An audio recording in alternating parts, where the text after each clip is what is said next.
Good evening. Wow, this is loud. Sorry, everyone. Everyone's awake now. That's good. So, good evening and welcome to the September 16th, 2019 meeting of the Merrimack School Board. Please rise and join me in the Pledge of Allegiance. I pledge allegiance to the flag of the United States of America and to the republic for which it stands, one nation, under God, indivisible, with liberty and justice for all. Thank you very much. I'm ready for this volume now. So item number 2 is public participation. Anyone from the public that would like to come up and speak, please state your name and address at the microphone. Seeing none, we will close public participation and we'll go on to item number 3, which is a sample of ongoing efforts to improve and sustain student outcomes. I turn the mic over to you, Mark. Thank you very much.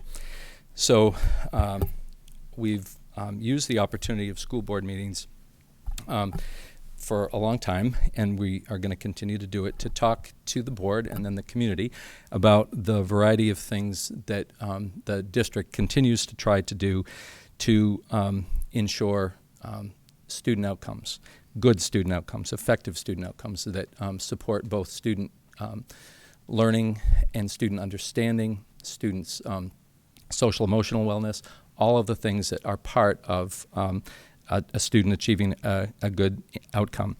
So, as we indicated, tonight we're going to, as we indicated a few weeks ago when we posted some anticipated board agenda items, we're going to focus tonight on 3 specific things. That doesn't mean by any stretch that these are the only things that we do in district to support student outcomes, but Board Member Guglielmi did mention at some point recently that she was interested in understanding a little bit more about graduation rates.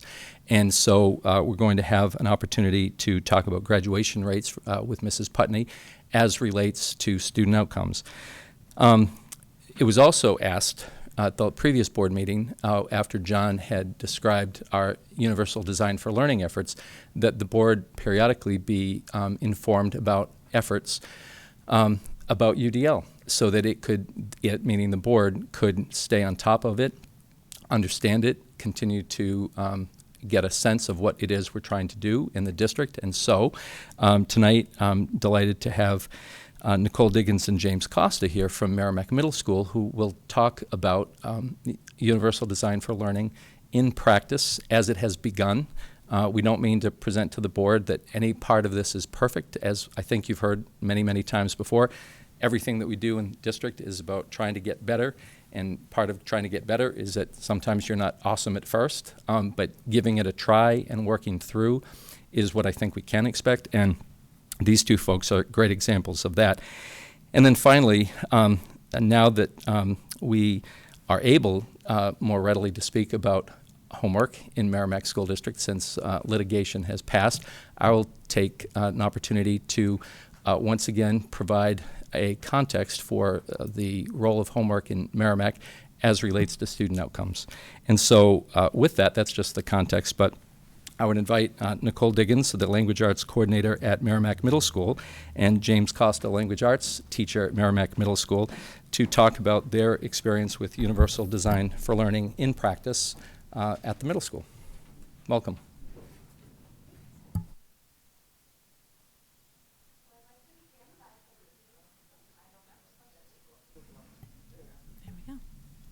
Testing. I'd like to begin by thanking Dr. McLaughlin for inviting us to speak tonight, and I would also like to thank the board for allowing us to share a bit about our UDL journey at Merrimack Middle School. It all started for us over the summer of 2018 when I received a call from Shauna DeMoore telling me about the opportunity to join a cohort of learners from across the state dedicated to learning about Universal Design for Learning with the guidance of an organization called CAST. I knew little about what UDL meant, but never wanted to shy away from a learning opportunity. I said yes. We formed a cohort of 7 educators from our building, and I was asked to facilitate the group. What drew us to CAST was twofold. One, we are always looking for ways to grow and evolve as educators so as to better serve the needs of our students.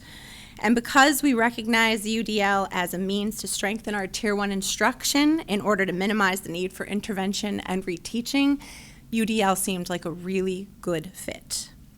Our indoctrination into the world of UDL began with our first network meeting held this past fall at the Radisson in Manchester. We walked into a room, and there were tables littered with fidgets, and we were promptly informed of the multiple ways we could access the material being presented. We were invited to sit, to stand, to pace the room, even feel free to converse with a colleague at the back of the room if we felt our conversation too pressing to pause. We all sort of looked at each other with a bit of panic, asking, how does this translate into a middle school classroom, where it often can feel like the slightest break in structure might cause great chaos. However, we would go on to attend 2 more statewide network meetings, spend over 18 hours after school working together to grow our understanding of UDL through CAST's monthly modules. And we engaged in 3 sets of instructional rounds where we observed one another in the classroom, gathered evidence of UDL in order to help establish a clear picture of what MMS is doing to help its students become expert learners and what more we can do. All of this learning occurred under the guidance of CAST, and more specifically, our implementation specialist, Bill Wilmot. By the end of the year, we had come to realize that universal design for learning is way more than fidgets and flexible seating, but rather a philosophy and approach to lesson design meant not only to help our students understand, generalize, and transfer the concepts and skills we are teaching, but to help our students become expert learners in the classroom and in life. So close were these relationships that we were asked to be the focus of a training video that CAST will use nationwide to help schools just like us see how UDL fits into the context of a classroom. James Costa and his students are the stars of this video, and I'm fortunate enough to play a supporting role. With 2018-2019 in our rearview mirror, we have asked, what is next for UDL in Merrimack, or in Merrimack Middle School? I'm pleased to tell you that our cohort has expanded by 3 members. We now have representation across both grade levels on 4 out of 6 of our teaching teams and from almost all of our content areas. We are implementing a standing feature at our monthly faculty meetings called UDL Spotlight, where 15 to 20 minutes of each monthly meeting will be devoted to providing support and share our learning with the staff at MMS in order to continue the district-wide initiative launched at our August Academy. And our building leadership team intends to begin modeling the UDL structure and at the running of each of our various meetings that we facilitate. In closing, I would like to say that my one and only regret with UDL is that my exposure to it came just as I transitioned to full-time language arts coordinator, leaving me without a classroom of students and the opportunity to infuse UDL into my own teaching. Somewhat like Scrooge in A Christmas Carol, I am forced to reflect alongside the ghosts of lessons past at the opportunities I missed to reach specific students had I better anticipated, planned for, and successfully met the barriers that stood in their way of their learning. However, I do get to live vicariously through the many teachers at MMS who are striving to meet all students where they are at every day. And I sit here this evening feeling humbled by and yet full of pride for the positive impact teachers like James Costa have made on their students through their adoption and implementation of UDL in their classroom. I like to call James the poster child for UDL at MMS because he has fully embraced UDL and as a result has changed his instruction drastically over the past year. He has also taken the initiative to share the work he is doing with his colleagues and hopes to illustrate what UDL can look like in the classroom. James is here tonight to share a menu he created for his students at the start of the year, one that he also graciously shared with his colleagues. And so I turn it over to James Costa. Thank you very much. How you guys doing? Just want to thank you guys for having me, and thank you, Dr. McLaughlin and John, for having me up here. It's actually an honor to get to speak in front of you guys and talk to something that's, really, I I put a focus on my teaching and kind of career on. And I do want to thank Nicole kind of publicly for everything that she's been doing. She's like she said, behind the scenes. I get to live this stuff. I get to be excited to teach it every day. But unfortunately, Nicole, like she said, she doesn't. But she has been awesome at facilitating meetings and just keeping us all kind of on track, and ultimately giving me the freedom and flexibility as an educator, and her as my supervisor, to do this stuff and to take chances and to, take a step backwards and be able to take 2 steps forwards from there. So I'm going to talk to you a little bit about the menu and about what I've been doing in my class, kind of set a context for this menu and how this even has to do with UDL. But one of the principles, I don't know how much John's told you guys about, UDL and its kind of core principles, but one of the things, its mantras is what's necessary for some is good for all. So you think about, the architectural designs, and that's where UDL started. And, there could be stairs or a ramp, and people that have wheelchairs or are using strollers, they're going to need the ramp, but people that are walking might want to use the ramp too. Right, and it's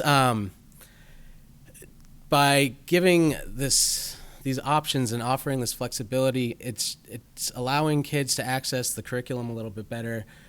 From what I've seen, even earlier this year, it's allowing them to come into class and want to learn. They're excited to be in there because they get to choose a lot of different things. So that kind of sets me up with the menu, especially because one of the first things I ask my kids is what they need to learn. And one of my students, it said, I don't like strict teachers. They make learning and school hard. And I thought about that, and I thought about the archetype of the strict teacher that's like, everyone in rows, and you need to put your name here, and it has to be this way. And I get for some kids that makes learning hard, and it makes accessing the curriculum really hard.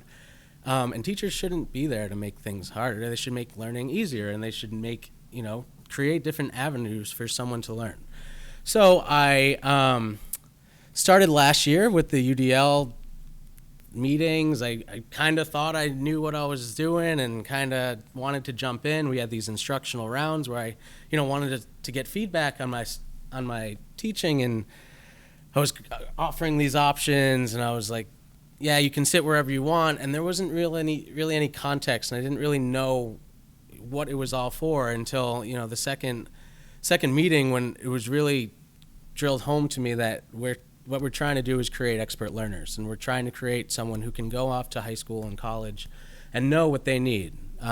If they need to write down in a planner, right? Then that's what they do. If they don't need to write in a planner, because there are people that don't take notes and might not need to take notes, but they could excel in a test without having taken the notes, and they just listen. So everyone needs different things. So I wanted to let my students know early this year that they do have some options, they do have some flexibility, and I wanted to create this culture of flexibility. And that's not to say it's utter chaos, and that's what I thought it would be. Let's throw these fidgets, let's have kids on the floor and on top of desks. That's not exactly what it is. It's very strategic, it's goal-directed, and it's very mindful of where the kids are at. So to kind of walk you through this a little bit, I gave this to my students. I've posted this on my PowerSchool Learning page for parents to access digitally if they need to. But I set the context for them. I say, you go to a restaurant, and does the waiter come up and tell you what you're ordering and what you're getting for dinner? No. You get to choose a little bit, and it should be, something you like to eat, right? So to go into the middle, have a couple of different options, and so I break it down, ways to perceive. And part of the UDL principles is breaking down vocab and not letting not knowing a certain word or its definition keep you from learning or accessing the information. So here I have, perceive means to take in information. I explain what that exactly means, because it is, an 8th grade term, they should know it, but they might not. And just this has to do with my instruction. I'm going to give them PowerPoints while also talking and also giving them a handout. So that's 3 different ways that they can perceive the information, whether you need it right in front of you, tactilely, or whether you want to see it, visually, or just hear it auditorily. And I asked them, I hold up the brochure and I say, how many different ways am I showing you this right now? And, I asked for fingers and some give 5, 4, and I was holding it up, showing them where I was on it. I have a PowerPoint that breaks this down a little bit. They have it in front of them, and I was speaking it. And so they realized that I was doing 4 different ways that they could perceive this information. And yes, this is good practice as a teacher. And I've heard this, isn't UDL just good practice? But it's more than just that, because there's this other aspect of self-reflection where they need to know metacognitively why they're choosing what they are. I will get to that. And I have, ways to self-regulate in terms of wanting to be comfortable. I ask them why they're all not in suits and ties. It's because they want to be comfortable. If they need to stand and you're not going to cause a distraction, stand. If you come in and you're telling me you're not having the best day, I'm gonna, say, okay, you want to take 2 minutes and kind of, think about, reflect, or do whatever you need to, and then come back. Kids can't learn if they're not comfortable, if they don't want to be there. So that's, self-regulation, ways to work.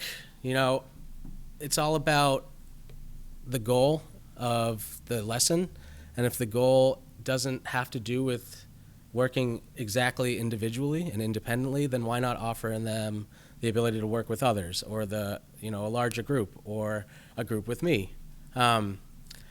And I tried this last year. Without any real context, I was like, all right, these are your different options. I got friends with friends. They weren't reading the story. They weren't really doing what they were supposed to. And I learned that, through assessing them. So this is a way of really setting that context. And then I said, you're not going to get these options straight out. We're going to read a book, or we're going to read a story all together. And then you guys are going to reflect about what you like about that and what you don't like. And then you're going to do it in small groups, a different story. And then you're going to reflect and think about that. And then you're going to do it in partners. Then you're going to do it individually. And hopefully through reflection and seeing this helped me learn, this kept me from learning, it allows them to make and customize their own learning and their own learning styles throughout the year. And it gives me that ability to offer these things with hopefully them making the right choice. I don't want to go through every single little checkpoint, but I do want to go through this last page, which I tell them is the most important page. It's a lot of writing, but it's very important for it to all work. And that first bullet basically explains to them that this is meant to help you. So if you have a fidget and you're throwing it up, right, or you're throwing it to your friend and you miss instruction and you don't do well on a quiz, or you don't get your reading done, that's not helping you. So we need to rethink this. I've already had a student who was talking to another student this year. They sat next to each other, flexible seating. I noticed they were kind of talking off task, and I said, is this really working? And there's just a verbal kind of, is this working, guys? Are you actually doing what you're supposed to? And, I got the kind of 8th grade, shrug it off. The next day, one of those students came and sat in an individual desk, not next to his friend. And that showed me that he realized that wasn't working and that wasn't helping him. And that was a huge breakthrough for me, especially that student too. So that was really cool to see.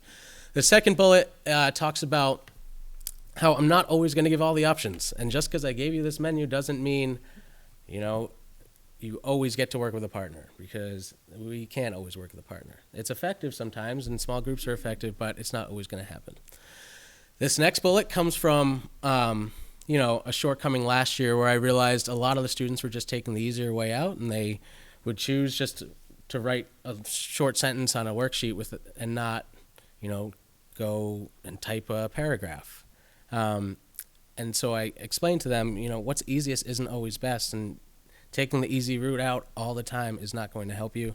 So hopefully this year that aids in them challenging themselves. And I explain, life begins outside of your comfort zone. So challenge yourself. What you realize you like doing, now let's take a step further, because in life you're not always going to get everything that you're going to want, and you don't always get all that choice. So it's good to be able to work through barriers, but why have to work through a barrier every class for every lesson and every objective. So student outcomes, my students did great last year.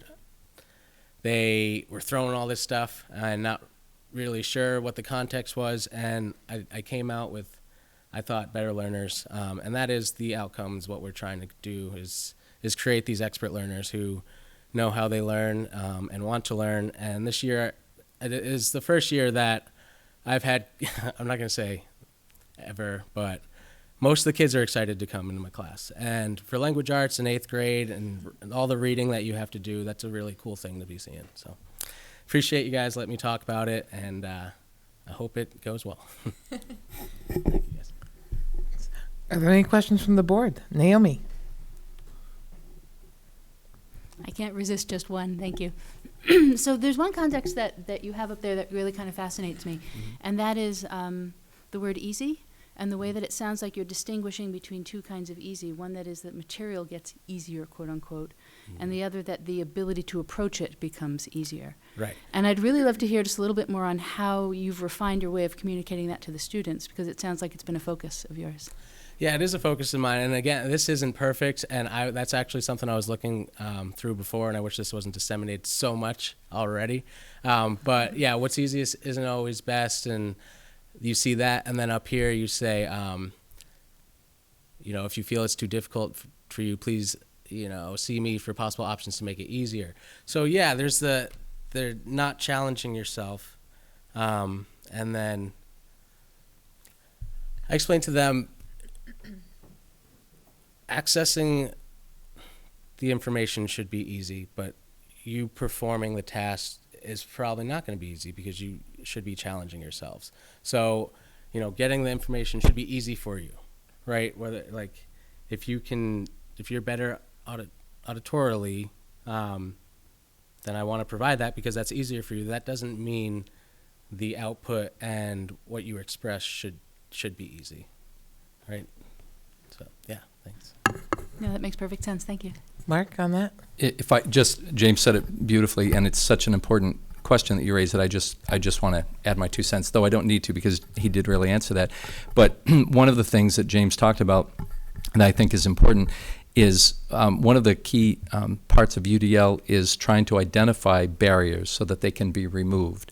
So another way to look at the term easier is not to make the learning so modified that it becomes easy to do and therefore not important, but it might be helpful to make it easier to access so that you don't have that particular barriers in front of you, so that then you can do the difficult task that's been assigned to you just without some of the barriers that are artificial that don't make it more meaningful for you to learn. It just prevents you from learning sometimes. So that might be another way to kind of think of the term easier when we think of it in terms of the context of barriers and removing them. And if I could also add, one of the learning modules that we participated in was specifically around designing lessons with rigor. So within UDL is absolutely the concept of rigor and making sure that we are really pushing students to challenge themselves cognitively. But again, the access piece is what we don't want to be the barrier. It's still yours, Naomi. Yeah. I'll give you And I want to Cinda make sure Andy. that is really, really clear, that I think you're doing a marvelous job of just that. I just wanted to hear a little bit more because you're on the cutting edge of making that happen with middle schoolers. Right. Thank you. Cinda and Andy? Thank you for sharing your insights. I really appreciate them. I think what really stood out to me is your comments about the self-reflection and being able to design your own personal strategy for learning, which I think furthers being an advocate for oneself. That carries you just beyond your time in Merrimack School District. I mean, those are essential skills for other pathways post graduation. So I think those are sometimes difficult for all kids to grasp. I think the sooner they can start to learn that they can get those barriers out of the way, that they can design and understand how they learn best, I think will overall contribute to their future success. So thanks for sharing that, and it just kind of made me think of it from a big picture standpoint and how I think it will benefit the kids in the district. Andy? So I'm going to carry your menu scenario a little bit. So when you go to a restaurant and there's a menu that with a lot of different options on it, you sit and think at the back of your mind, that kitchen's got to have a whole lot of different things it has to prepare or scenarios it has to create for customers. For your students, whether it's a cohort or a class, how are you able to accommodate all the different options in each of the categories, given that you're trying to treat them all individually? It's a very good question. So I can't. Like all these options I couldn't possibly always be providing. It's strategic though. So for instance, on Friday we did a little plot chart lesson, kind of introduction for story elements, and they had to break down a plot chart, and I used, so let's see. So embed new ideas and familiar ideas in context. So I used Finding Nemo as a couple of days before I asked them if they'd seen Lion King, and I got like half the hands, and I was really upset about that. But I got all the hands for Finding Nemo. So I used Finding Nemo, and I found a Prezi that was really awesome, really interactive. It had different videos, but I wanted them, with my guidance, to know what the story elements are and take notes everywhere. So the way I gave them 3 options for taking the notes. They could have just wrote it in. I had a graphic organizer with a pencil. And then I gave them that same graphic organizer and said, some of you don't have the best handwriting. Some of you rush to get it done. You can't really see it. Some of you might be so focused on writing down the notes that you don't really take in what's going on in front of you.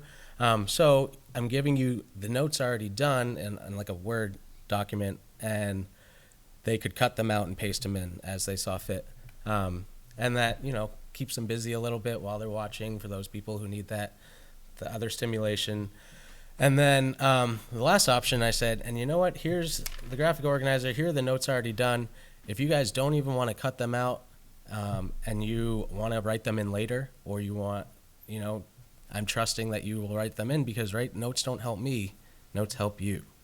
And that was like the third option. So I had some kids cutting, some writing, taking notes, some kind of watching, and even something I saw happen I didn't even think about is some of them cut them all, pasted them all, because I had where they were supposed to go on the notes, pasted them all, and then they were there watching and like following along. And that was something I didn't even think of, and it's something that happened organically and improvisationally. That's a word. And it was awesome. And they were all into it, and they all got the information. They all, our goal was to, with teacher guidance, fill out a plot chart for Finding Nemo, and they were all able to do it. And they have those notes going forward for when they actually have to read text with some rigor, to use that as an example. So provided a couple of options there. Again, can't provide all the options. I still haven't, I did last year, was able to strategically and I think effectively have them use their phones. Haven't started that this year because I kind of want to go without the phones for a little while, especially in 8th grade. They can get bad. So haven't had their phones, but that's, another layer that I could add is, writing that down. And I don't know if that totally answers the question, but I think it's impossible on my end to be providing all these options. And when you see a menu that has a ton of options, you want all of it, and you can only, get one thing. So I don't want to, be bombarding them with all these different options where they're wondering if option 1 or 2 or 3 is better than 8, and they can't even think of what's on the screen, So I want to be able to reach A, B, and C. If I have to give them X, Y, and Z, I want to be able to do that. But yeah, it's strategic, and you do what you can. Mark, you had something to add on that? So again, James has talked a lot about being strategic, and so teachers are really beginning to learn sometimes that choice itself can be a barrier on occasion. And so a strategic teacher who knows his or her class knows when, or is getting more comfortable knowing when, a little choice is appropriate, and sometimes when too much choice just is not gonna cut it. So that's another part of the paradigm that the teachers are really coming to terms with as we, march down this road of UDL. That's good. So, and I don't necessarily want the answer to this question, but it's a thing that comes to mind when I think about this. So obviously UDL is something that we as a district are trying to roll out across the district. But during the rollout, and more importantly, when they make this transition from within the district to college, the choices may not always be there if they move to the next level. You know, there might be a menu that's there for grades K through 12. They get to freshman year in college, well, there's no menu anymore. So how do you prepare students for when they get a choice, or when they can work sort of in that flexible way, and then they're put in a situation when they can't? I wrestled with that a lot last year.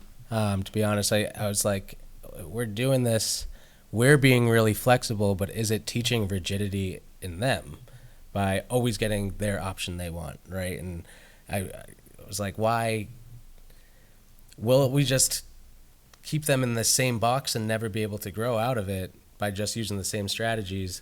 And I think it comes with the self-reflection and the metacognition, and really, this is what I need to learn. This is great that this teacher and this teacher are providing these different things, and they've helped me realize that. But yeah, when you go into college, now you don't have that, but now you know how you learn and you know what you need, and hopefully you can, have that drive and motivation to actually do it and follow through, I think.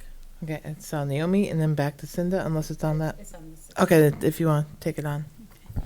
I think just by nature, though, college comes with a lot more freedom that you don't see in in grades K through 12. So I think that is sometimes a challenge for kids as they get to college, have the freedom, and then Well- being prepared to have those strategies to help them with their self-learn.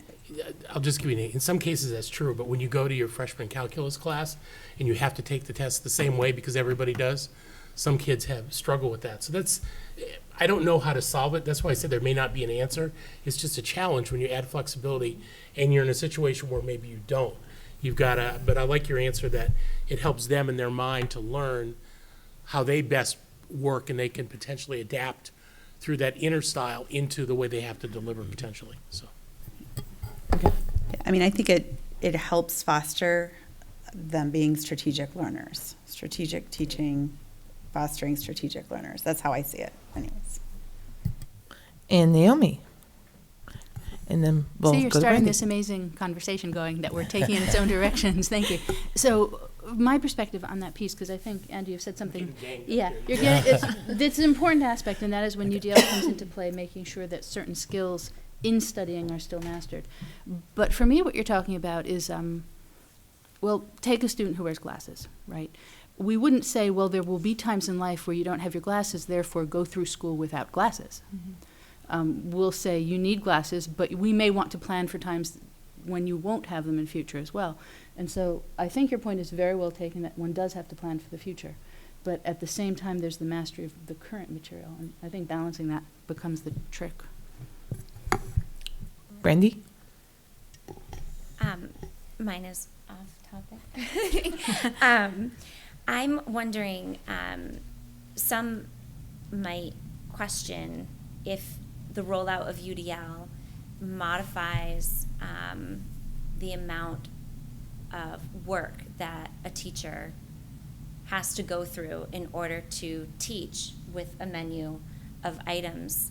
Can you speak to how this has changed you as a teacher, and how, when you're planning for your classes, has it added any additional elements as far as prep work is concerned, or have you found that it's really sort of a balance?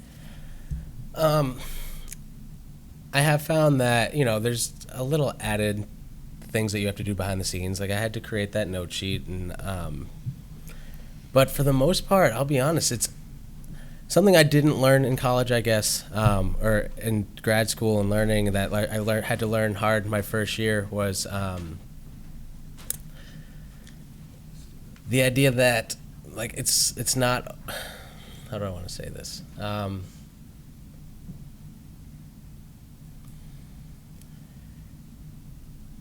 you start to prepare for the things that go wrong that I didn't. So my first year, I was like, okay, this is going to be great. Like, we're going to do this, 5 minutes, this, like 15 minutes, okay, and then we're going to transition smoothly. And it's like, we took 25 minutes to do the 5-minute thing. And you start to learn, you start to see in your instruction, like, why didn't people understand this concept? And then I started to, before this even happened, as I was planning, we're like, oh yeah, I have to remember, that was a barrier, let's call it, or that kept kids from learning. So I'm going to do this. Oh, and what about, Susie? She might do this, and so would he in this situation, so I'm going to plan for this. And you start planning with these barriers in mind and being mindful of the barriers, and it actually has made planning for me a little easier. I'm not going to lie, because you have this flexibility. And I can say, okay, kids, take your notes. It can be in your notebook, or do it on a scrap piece of paper that you're going to keep with you, or do it on your phone if that's what you're doing, or use this graphic organizer. And I would have already provided that graphic organizer for everyone. So yes, to start out, it takes some getting used to, and it takes some extra prep and extra planning. But the more and more you do it, the more and more organic it really is. And I haven't found that I'm at the school till 9 or there at 5:30. So, still good, getting sleep. I would also add to that part of the idea behind it is if we're front-loading that instruction and making it accessible for all students, then we don't have the work, if you will, on the other end where you discover by the results of an assessment that half the class didn't get it. So you're going to put that time into making sure everybody accesses that content one way or another. And I think front-loading it through that cognitive planning and hopefully wise decision-making on the part of our students as we teach them to make those wise decisions, then it will save on the other end and hopefully help Yeah, that's well said. lessen the need for Tier 2 and so on. And I have a question as well. And I'm going to try to read my notes because you remember the handwriting you were talking about earlier, so I'm going to do this. So what you said was necessary for some can be good for all, and I agree with you. So if it's easier to get content, but the content's still rigorous, the output is rigorous, what happens to those who are on, we do it for, to minimize the amount of intervention necessary, but there's always that section of extension. See, I listen to what you say to us every time you came to the table. So with the extension Absolutely. students, how does that give them access to more rigorous content above and beyond the basic lesson plan? I would say, where I say intervention, I should also say extension, and sometimes I do forget to include that word, but that is also the same benefit. It can provide those options to challenge oneself if the challenge is what that student needs, or it can provide the ability to access what a student may struggle. So it really works both ends of the spectrum. And I think what this is doing is creating the learner that takes those challenges, that's more apt to take those challenges, rather than a teacher that says, okay, no, you need to read Dickens because you're high school level, and and I think by creating strategic learners that choose the challenge, they'll seek it out, and that's again a little bit more organic. And I keep using that word, and I don't mean to, but I can't think of a better word. And you'll see students that want to do well, and they want to go above and beyond. And I already have students I've given options for a project I'm doing now. They could have done a folder. Another student is doing electronic route, and she's pushing herself, and you have the challenge embedded in the options, I think is the important part. Okay, Mark. So the never let it be said I can't have the last word, but I just because it matters that that takeaways are clear, and so I can imagine people listening thinking, is Merrimack talking about creating the conditions where things are just easy for students? And so I really want to look straight in the camera and say, no, absolutely not. And I love Board Member Schoenfeld's idea about glasses. So if a student needs glasses in order to access his or her content, one might say, well, let us make it easier for you by giving you glasses. That is not the same thing as saying, I'm going to give you an easier book to read. Or I'm not going to make you do as much work as your colleagues. It is saying, I'm going to make accessing what you need to do that is rigorous easier for you. So sometimes I've found that someone says one word and then people go off on it and say, see, they're saying it's easier. Want to be clear, we're not talking about education that's easier. We are talking about creating the conditions for students to access it in a way that makes accessing it easier. And then whatever happens, happens. Combination of good instruction, careful attention by the student, and so on and so forth. But I just didn't want to risk the opportunity of people jumping on this as an example of, a dumbed down version of what we're doing. Nothing could be further from the truth. So, We'll let you have the last word. This time. So, are there any other questions? I think we're good. Thank you so much for coming, and we wish you a great school year with UDL embedded in your curriculum.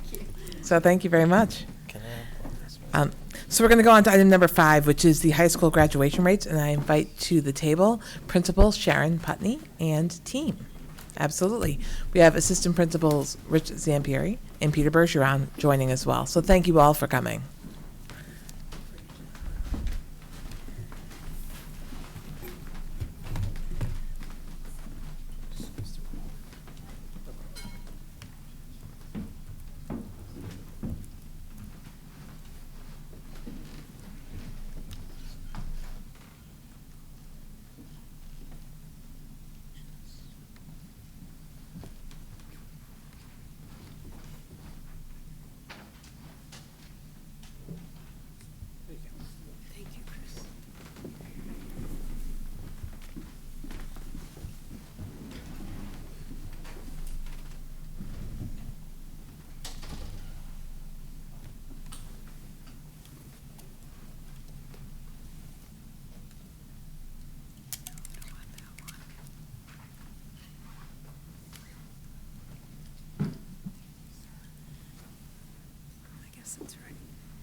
The floor is yours, Sharon and team. Thank you so much. Thank you. Just want to thank the school board for giving us an opportunity to make this presentation tonight for the members of the Merrimack community.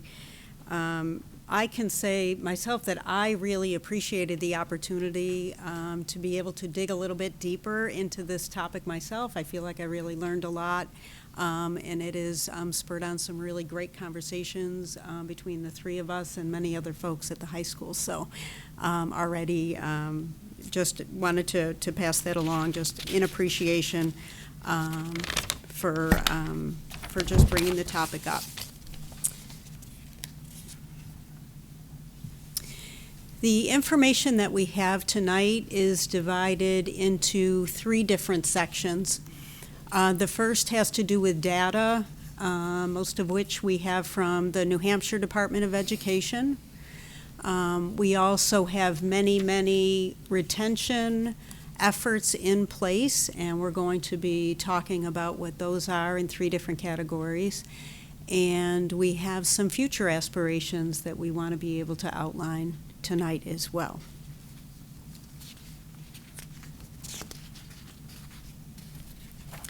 In preparation for tonight's presentation, we pulled some data reports from the Department of Education website. According to the DOE, students in New Hampshire are entered into a cohort beginning in grade 9. The DOE explains that the graduation rate is calculated by the number of graduates divided by that original cohort number, which began in grade 9.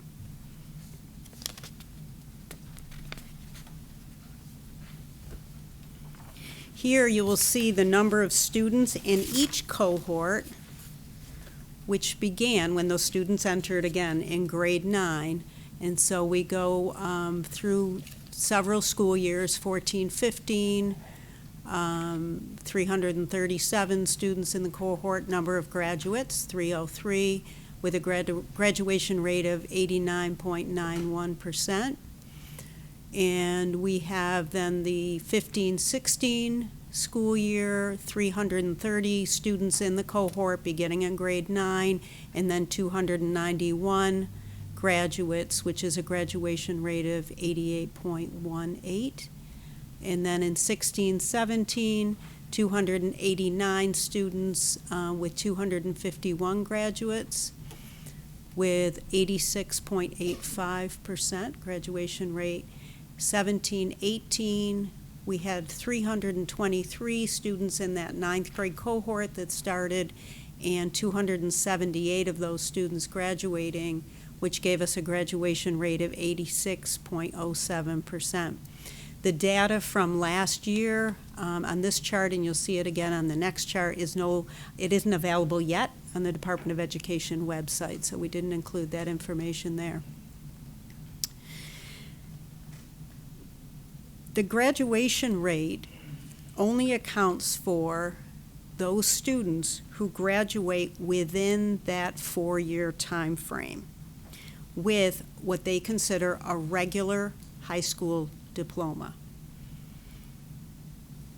A student who graduates in more than 4 years by the DOE guidelines is considered a non-graduate and cannot be counted as a graduate from Merrimack High School.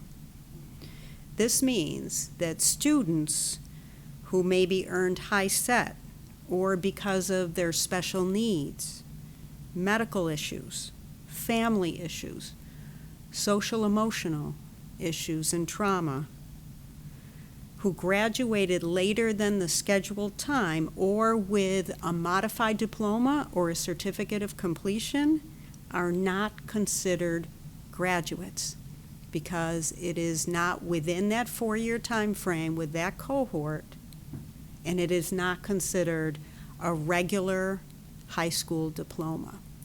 So that's really important information. There are factors that are out of the control of our students in a lot of situations.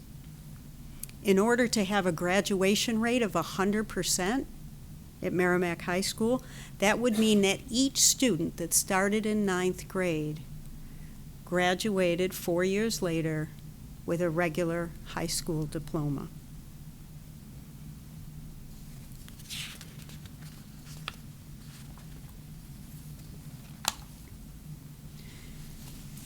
This chart shows the dropout rates according to the Department of Education for Merrimack High School from 2015 to 2018. This included the number of students that earned their high set, and so high set is what used to be called GED, and the number of students that dropped out, and the percentage of students included in the dropout rate only. So not including those numbers for high set, but just looking at those dropout numbers. And as I mentioned before, once again, that data from 18-19 is not yet available from the Department of Education. If you look purely at the dropout rate percentages, they are actually really quite low. So if we look at 2014 and 15, the dropout rate only is 1.78%. For 15-16, 2.42%. 16-17, 1.38%. 17-18, 2.17%. And that percentage is the percentage of that cohort that began in grade 9. Certainly our goal at the high school is to have 100% of the students graduate or earn a high school equivalent in high set or another acceptable pathway. We do not want any students to drop out of Merrimack High School.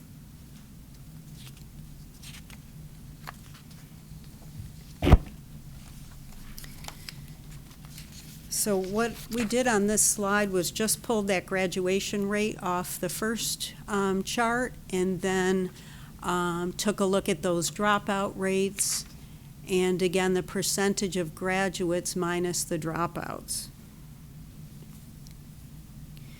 And just kind of posing the question, which statistics are most meaningful? It seems that taking a look at the amount of students that dropped out of high school is actually the number and percentage that we would be most concerned about.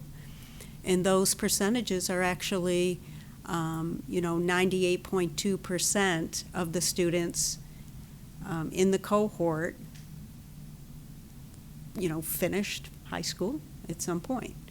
They did not drop out of school. So that's really important. Those percentages are pretty high, 97.6%, 98.6%, and 97.8%.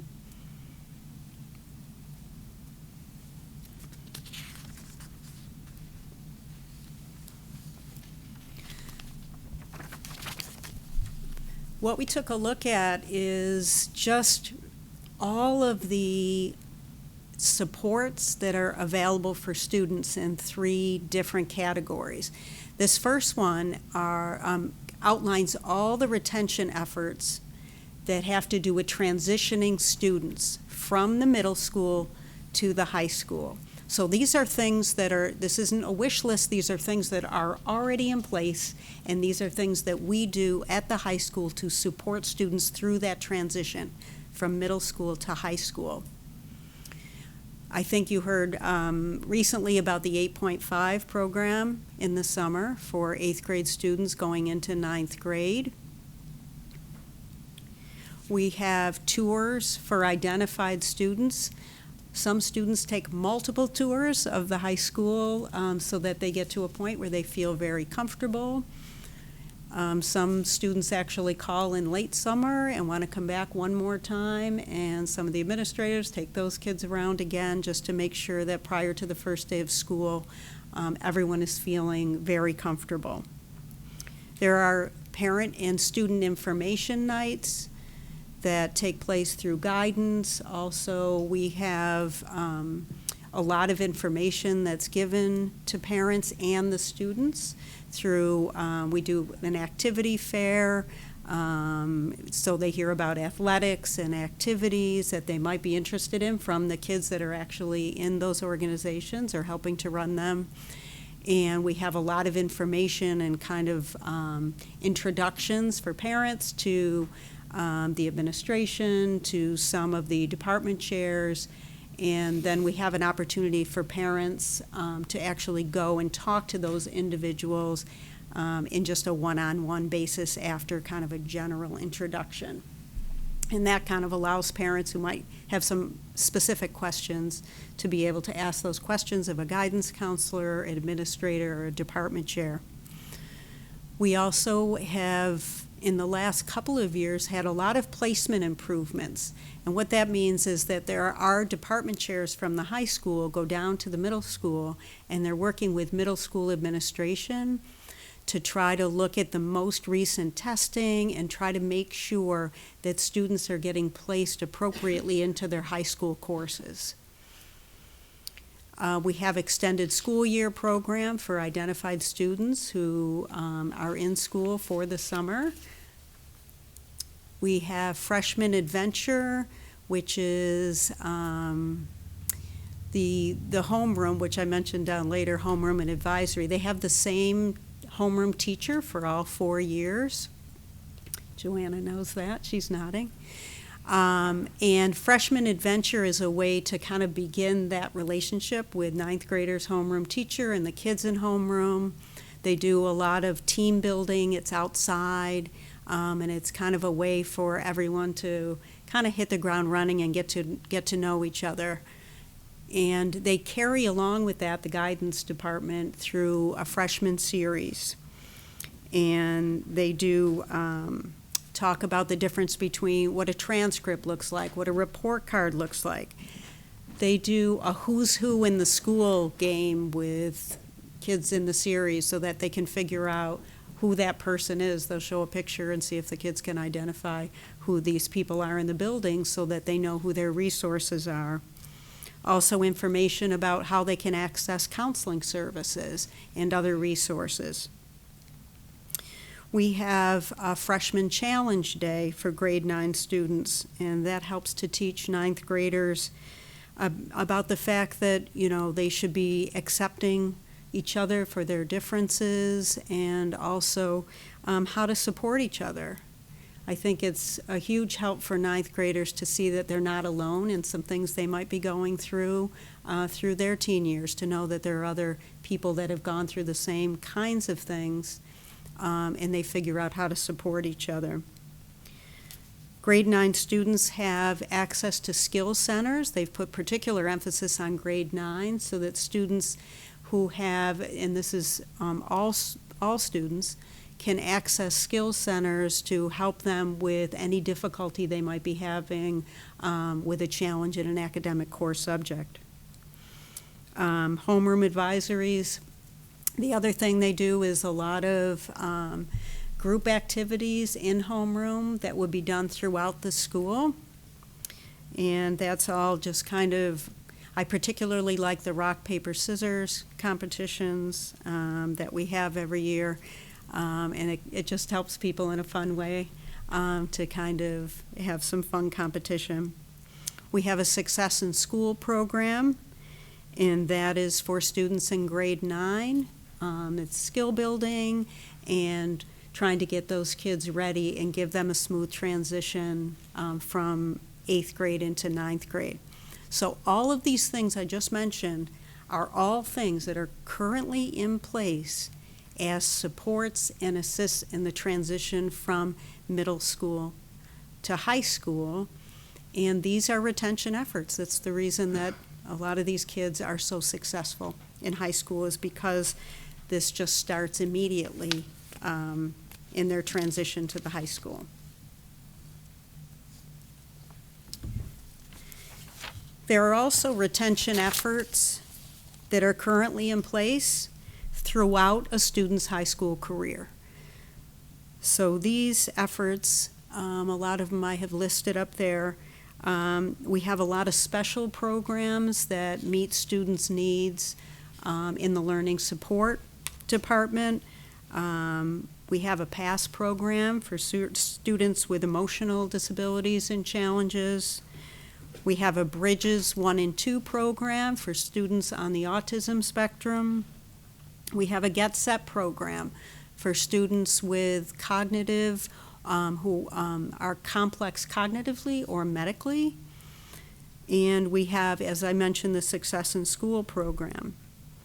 We have guidance service and series, not just for those 9th grade students to introduce them, but at 10th grade, 11th grade, and 12th grade, the guidance counselors go into each and every one of those homerooms 4 times throughout the year to make sure that they are on track for college or career. They do interest inventories with these students.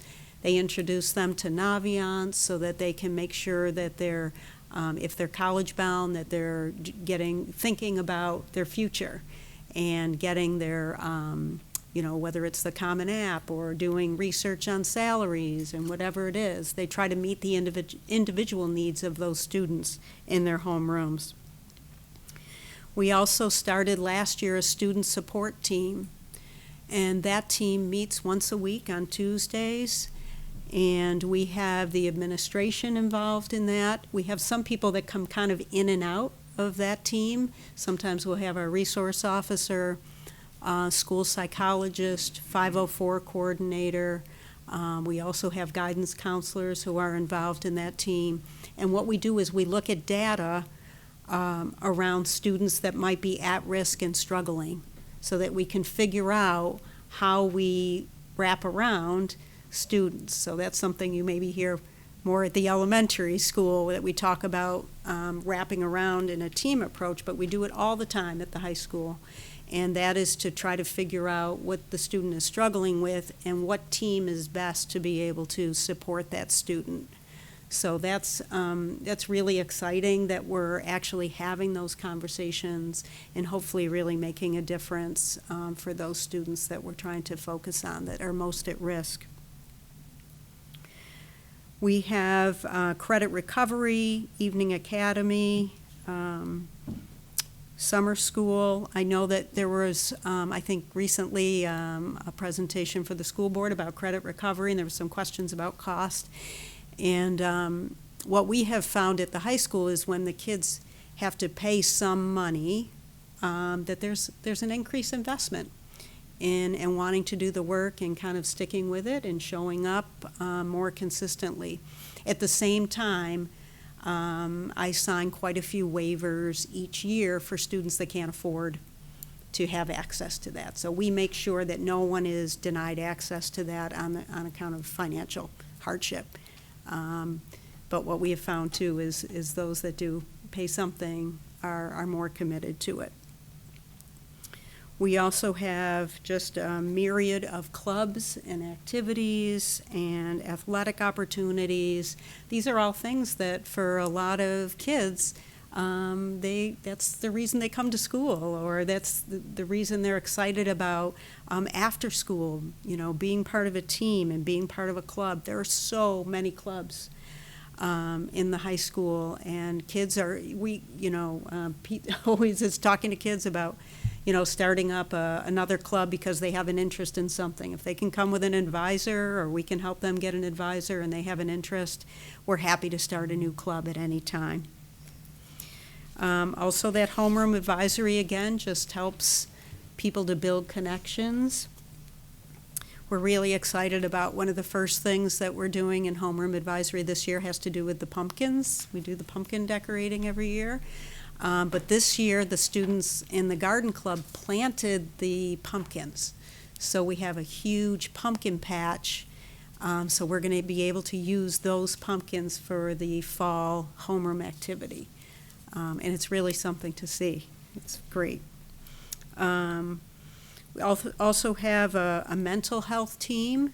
You've heard a lot at this table, I'm sure, about social emotional learning, and the team that we have that's just fantastic at the district level. So we have folks from the high school that go to those meetings, bring back information to us, and then we have a once-a-week meeting with our district, with the members of the district team that are from the high school, so that we can talk about long and short-term goals for our actual building in the high school and what are some of the ideas.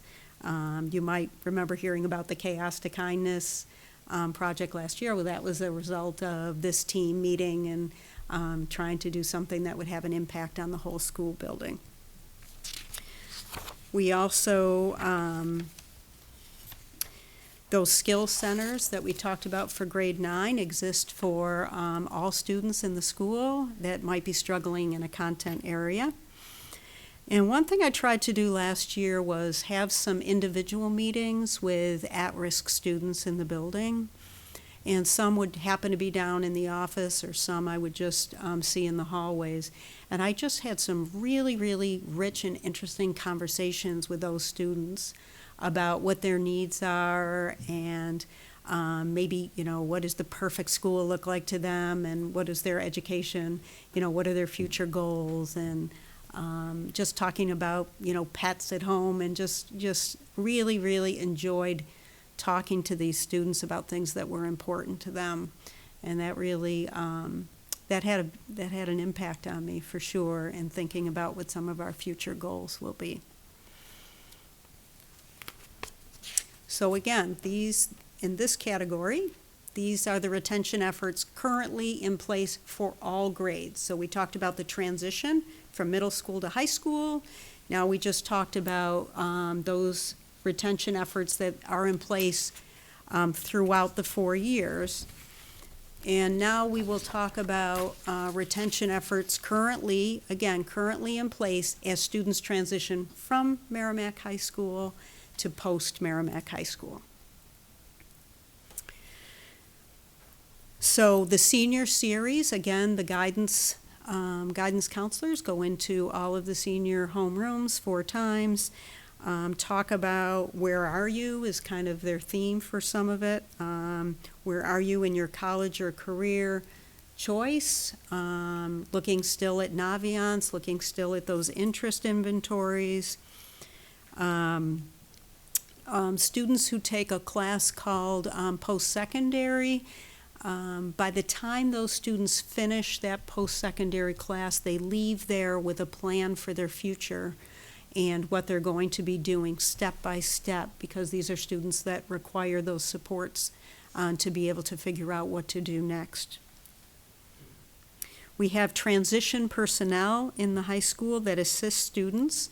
We have a transition coach who is working with students in our 18 to 21-year-old population, helping them go out in either volunteer opportunities, getting into the community, all kinds of activities to help them build their skills. We also have vocational opportunities for those students as well. And we have a lot of vocational programs at Alvern, Nashua North and South. So we have students that are coming and going because they're taking cosmetology or welding or another area of interest at a CTE center. And they take part of their courses at the high school, but they're also going to some of these centers to take an area of interest. There are many online courses available to students. They can take some online courses and take some credits that transfer in through VLAX or Keystone. We have some, we're really excited about this project with the Get Set program for this year. So those are the students that are medically or cognitively complex.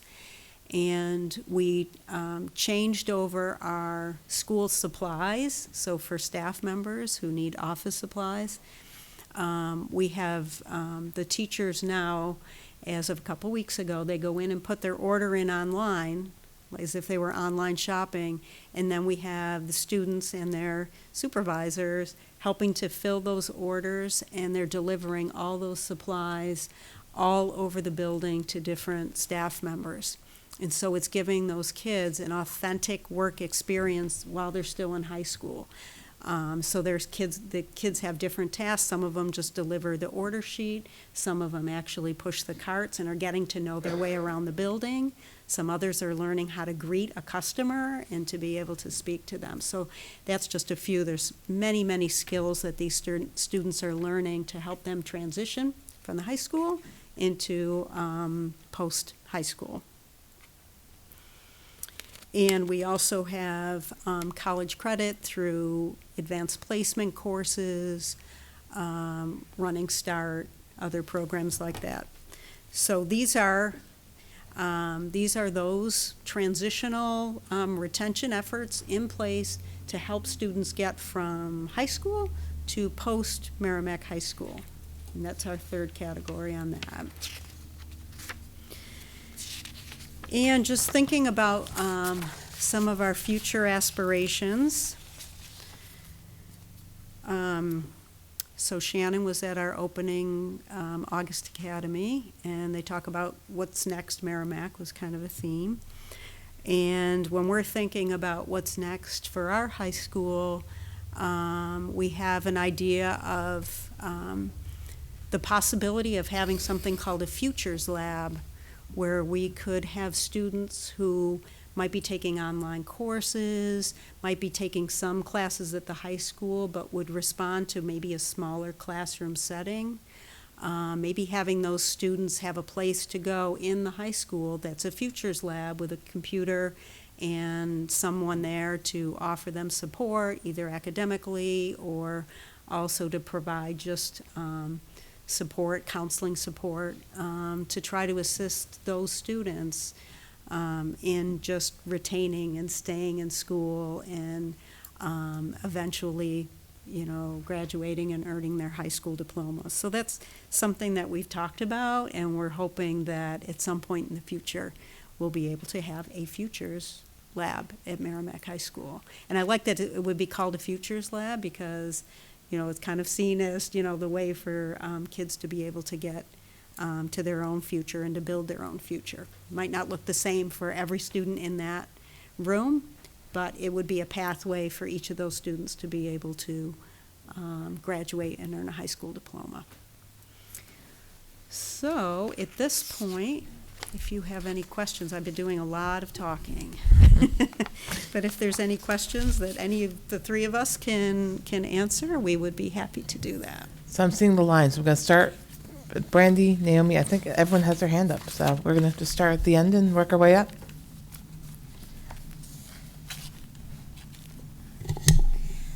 First, thank you very much. This is very insightful.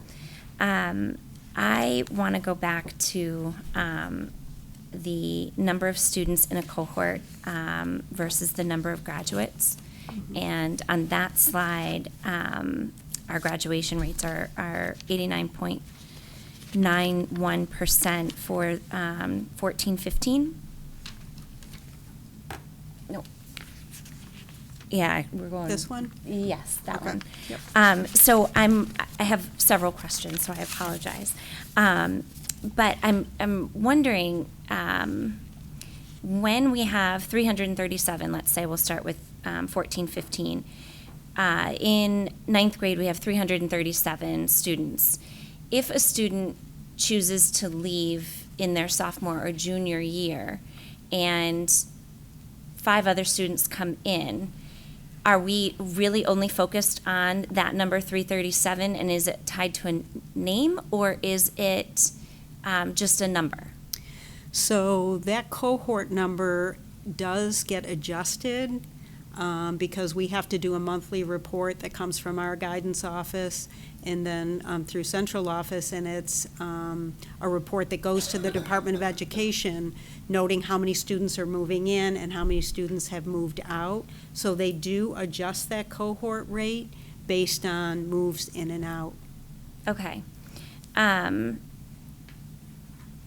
When we, and you're important to note, students who graduate in more than 4 years are considered non-graduates. Do we have a number associated with the amount of individuals that fall into that bucket? Do you want to go ahead? I would say that it's not necessarily not considered graduates. They're not counted towards the graduation rate. So to be clear, there are still a lot of graduates that just take, for example, this summer we had 3 students graduate from the high school who took summer school. They would not be part of the graduation rate calculation, but proudly they graduated from Merrimack High School. So that was one of the ways that we help with retention and success. So that's a little bit of a misnomer. They're not part of the graduation rate of that cohort, but they are Merrimack graduate, thankfully. So do we have a number per school year as to how many will fall into that category? So if we have a number of 337 within a cohort, and then we look at our number of graduates is 303, my question is for the year 14-15, how many would have graduated per se, but are not included in the graduation rate for that particular year? Do we have a number that would, for that category, or no? At the high school, we don't necessarily track the information by cohort like the Department of Education is, so that's why we're hesitating a little bit because, you know, the DOE does it by cohort with that first year and they track that cohort. We don't necessarily do it that way, although we keep track of how many kids are graduating, how many are earning their high set, how many are going an extra year for a 5th year to complete their coursework. So it's just calculated a little bit differently than how we do it at the high school in general. Okay. My other questions are on the next slide. We speak to dropouts, to dropout rates. And one question that I think this is really where my focus is drawn to, only because our number, the percent of graduates minus the dropouts is significantly high, but I feel that the most growth for us as a district comes in our challenges. And when I look at the dropouts, my question is what are the barriers that some students might have that would cause one to leave our district or drop out of the district and choose not to graduate, and how can we as a district support them so that way we are working with, we have about an average of 6 a year. So what can we do, or what are the barriers that are preventing them from graduating, and how can we better support them?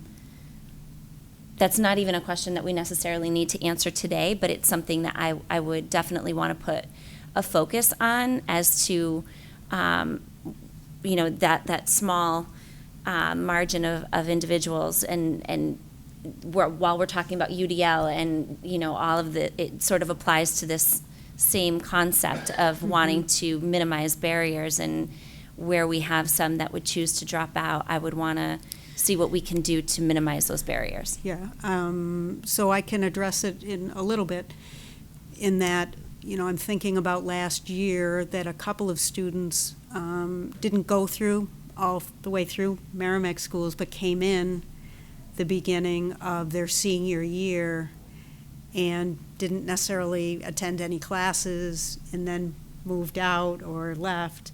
That goes on the books as a dropout, even though it isn't a student we ever really have, because they registered and then they became part of that cohort. If that student decides to drop out of school at that point, then it goes on as a dropout. So how do we capture even those kids? I mean, we're working on that too, but that's just an example that comes to my mind of thinking about that there are some students who we haven't had a chance to be able to assist them and work on some of those retention efforts. So it's unfortunate. Which brings up my final question, which is what defines a dropout? Because I think I don't, for the public's knowledge, I think it would be really important to truly understand what defines a student as a dropout, as opposed to somebody who's maybe needing, I'm not really sure. We'll just stick with what defines a dropout. So what I would say is that a student who transfers out of the high school into another school, they would adjust that cohort number, and that would not be considered a dropout because they're going to another school. So we're kind of passing the baton to a different school or school district. Those students who leave school and we don't have, within the 4-year time period now, we don't have, they decide not to come back to school and don't pursue earning that, either a high set or earning their diploma. That would go in during that. It's looking like, again, just they're still looking at that time period. But those kids would be considered dropouts. Sometimes we have kids that come back. So you might have a student who leaves the high school who says, I'm going to drop out, and then they come back to the school. They're still counted as a dropout. So it gets very confusing with the numbers, and they're only counted once, as it turns out. So we've had kids that have been at Merrimack High School that have dropped out, they've come back, and they've left again. And we just are all getting on the same page about making sure that they're only counted one time, because otherwise that could be added numbers of kids when it's one time per student. But some of those kids do end up coming back too. So what would happen in the case of a medical challenge or a child with needs that were above what our district could support for whatever reason, if that scenario even is possible? Would that child be considered a dropout because they did not, within the 4-year frame, let's say they left, start of their senior year, would that child be labeled as a dropout then? they're still registered at the high school, even though it might be taking them longer to do it, they would not be considered in that number. Okay. Excellent. Thank you so much. Mark? So just to follow up. I think, Sharon, if you could just go to graduation rate and dropout rate are not the same thing, that slide. I think that's getting to the kind of the question you're asking. So in the case of a student that you described who enters a cohort intact, and then because of something, anything, illness, injury, takes longer to graduate, they would not be credited, we would not be, quote unquote, credited with that student in the calculation of our graduation rate. But as Sharon points out in the slide, that is not the same thing as a dropout. So when you see a graduation rate of 86.07%, one could assume, well, what's the alternative? That must mean that 14% have dropped out. Well, what we're sharing tonight is that is far from the case. In that particular case of a student who has had an injury or an illness that was not contemplated, not believed could even happen, they may well, because of those injuries or that illness, graduate in 5 years or more. And so we have rescued them, and therefore our dropout rate. However, because they weren't able, because of life circumstance, to graduate within that 4-year time frame, it looks as if our graduation rate is less good than it actually is. So I think that slide, I'm grateful that Sharon created it that way, because they are not the same thing.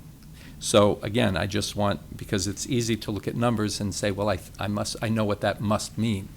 So 86% must mean 14% have dropped out. Not the case at all. Thanks. I think it's Naomi's next. And we're on the perfect slide. I really appreciate the information that you put in around things that are already happening and contextualizing it. I think that for me, the most interesting area is that difference between the graduation and the quote-unquote dropout piece, in that what I'd love to know, and again, this is not something to answer now, this is a thinking going forward type question, how much of that is intentional? So I could imagine a high school where the course of study was 4.5 years, and everybody went on to Harvard, but they'd have a 0% graduation rate under this formula, versus there's intentionality there of having 4.5. So I'm wondering how many of the students we are engaging in their recovery of credits in the summer, in an extended year, so that they're not falling in the dropout category, versus ones who, I don't know, do it despite us. They get their own GED or something of that sort. And that's something I'd be very curious about moving forward, as far as what that space looks like. Yeah. Mm-hmm. Thank you. Andy? So the explanation that you gave for how these numbers get calculated was helpful, because I think sometimes we look at a high level and we say, oh my God, that's a really low number. How did it get there, and things like that. One of the things that I recall, and again, I was trying to look for data on this, and it's just not working because my eyes are old. If I recall, if you look across districts in the state, Merrimack's, either their dropout rate was higher or the graduate rate was lower. I can't remember which one. But there's a perception that Merrimack is worse off than other districts in terms of those statistics. And if every district is being compared or calculated through a cohort that goes across all 4 years, dropouts, 4.5 years, things like that, are there challenges that Merrimack is facing that are different than other districts? I mean, are we having more students that are doing 4.5 years because of either their special needs or the other sort of programs? Are there, and you may not know the answer, but it's the kind of question that you've raised up to me. Now that I know the methodology behind the numbers, I start to say, well, why would Merrimack be lower than other districts? And obviously, the programs you've got in place for retention are unique and address our particular situation, but, you know, it's a question that I have, and I don't know if it's a follow-on or whatever, but it's sort of like, you know, if Bedford has a dropout rate of 1% and a graduation rate of 95, is it because their cohort stays together, or because they've got a growing population, so their cohort's growing? I mean, you know, there's a lot of variables in that come to mind that you know, and I certainly can't speak to the reporting practices of other school districts, but I know that we are fastidious about, in the guidance office, about very accurate numbers. And I can only speak to how I think we do a really great job Right. at the high school of that. I can't speak to how other districts come up with that or how they do their reporting to the state, but I feel very confident in our reporting system. Right, and I'm gonna hold this paper up, but nobody can see what it shows, but every month, we get a report out of across all the grades in the district, including the high school, of how many students are enrolled. So, you know, by the end of the year, it gets pretty big in terms of all these numbers. And it includes things like students that are out of district placement, students that are homeschooled, and other things like that. It doesn't show some of the granularity that you described in terms of students that are maybe moved, you know, a student that was in 12th, is maybe in 12th again, or whatever, or how that gets tracked. So if there's a way over time we can get some of this additional data to understand the movement of the cohort, that would be good to understand. Do you have that paper that I copied and highlighted? Cindy, did you have a question? Okay. Okay, so when I look at data, there's a couple of things that I look at, and one of which, when it comes to, back to that slide, you don't have to flip back there, but it was basically what I'm seeing is I'm seeing a declining trend in our graduation rate. So, so that's the first thing that I look at. What are the numbers and how are they trending? Secondly, how does it compare with, to Andy's point, what other districts, you know, given the challenges we have in the state with education in general, with socioeconomic, whatever, how do we compare with similar districts to ourselves? So I that's probably one piece of data I really don't have here, but it's still a question that I'd like to have information on because that's how I process data. The next thing that I just wanted to comment on was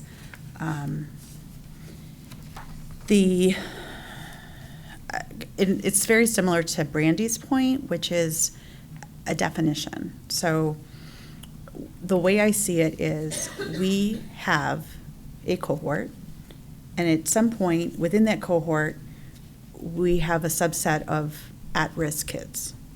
So as time goes on with those at-risk kids, a variety of things happen. Some of those kids are benefit from the retention efforts that we do, and they graduate. Some of those kids drop out, and some of those kids get a GED or something after the 4 years. So that cohort, I think, is really the critical piece here, because those at-risk kids are really, should be, and not that they aren't, there clearly are, there's all sorts of things that we're doing, but it does beg the question of what else do we need to do? What do we need to modify? What strategies do we need to reach these kids? And I think, Mrs. Putney, you had said that, you know, you made it a point to speak to some kids that were identified as at-risk kids. So before I go further, I guess my question is, what defines our at-risk kids? How do we, when we look at at-risk kids, how do we come up with that? How do we know who our at-risk kids are? When do we know when there are at-risk kids? And how do we define that? So I don't know that we have a strict definition that would go across all situations.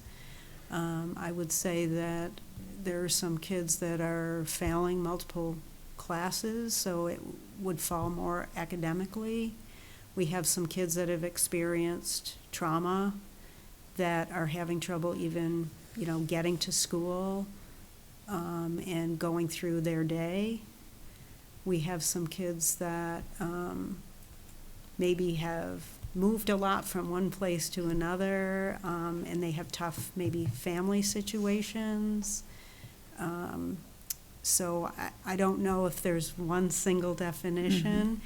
You're making me think that, you know, it would be interesting to try to wrap our hands around a definition But just each one of these students just looks a little bit different, but they all seem to need more supports than what we would say maybe a typical, if there is such a thing, a typical student might need to be able to get through high school or even get through a day in a high school. Mark? So,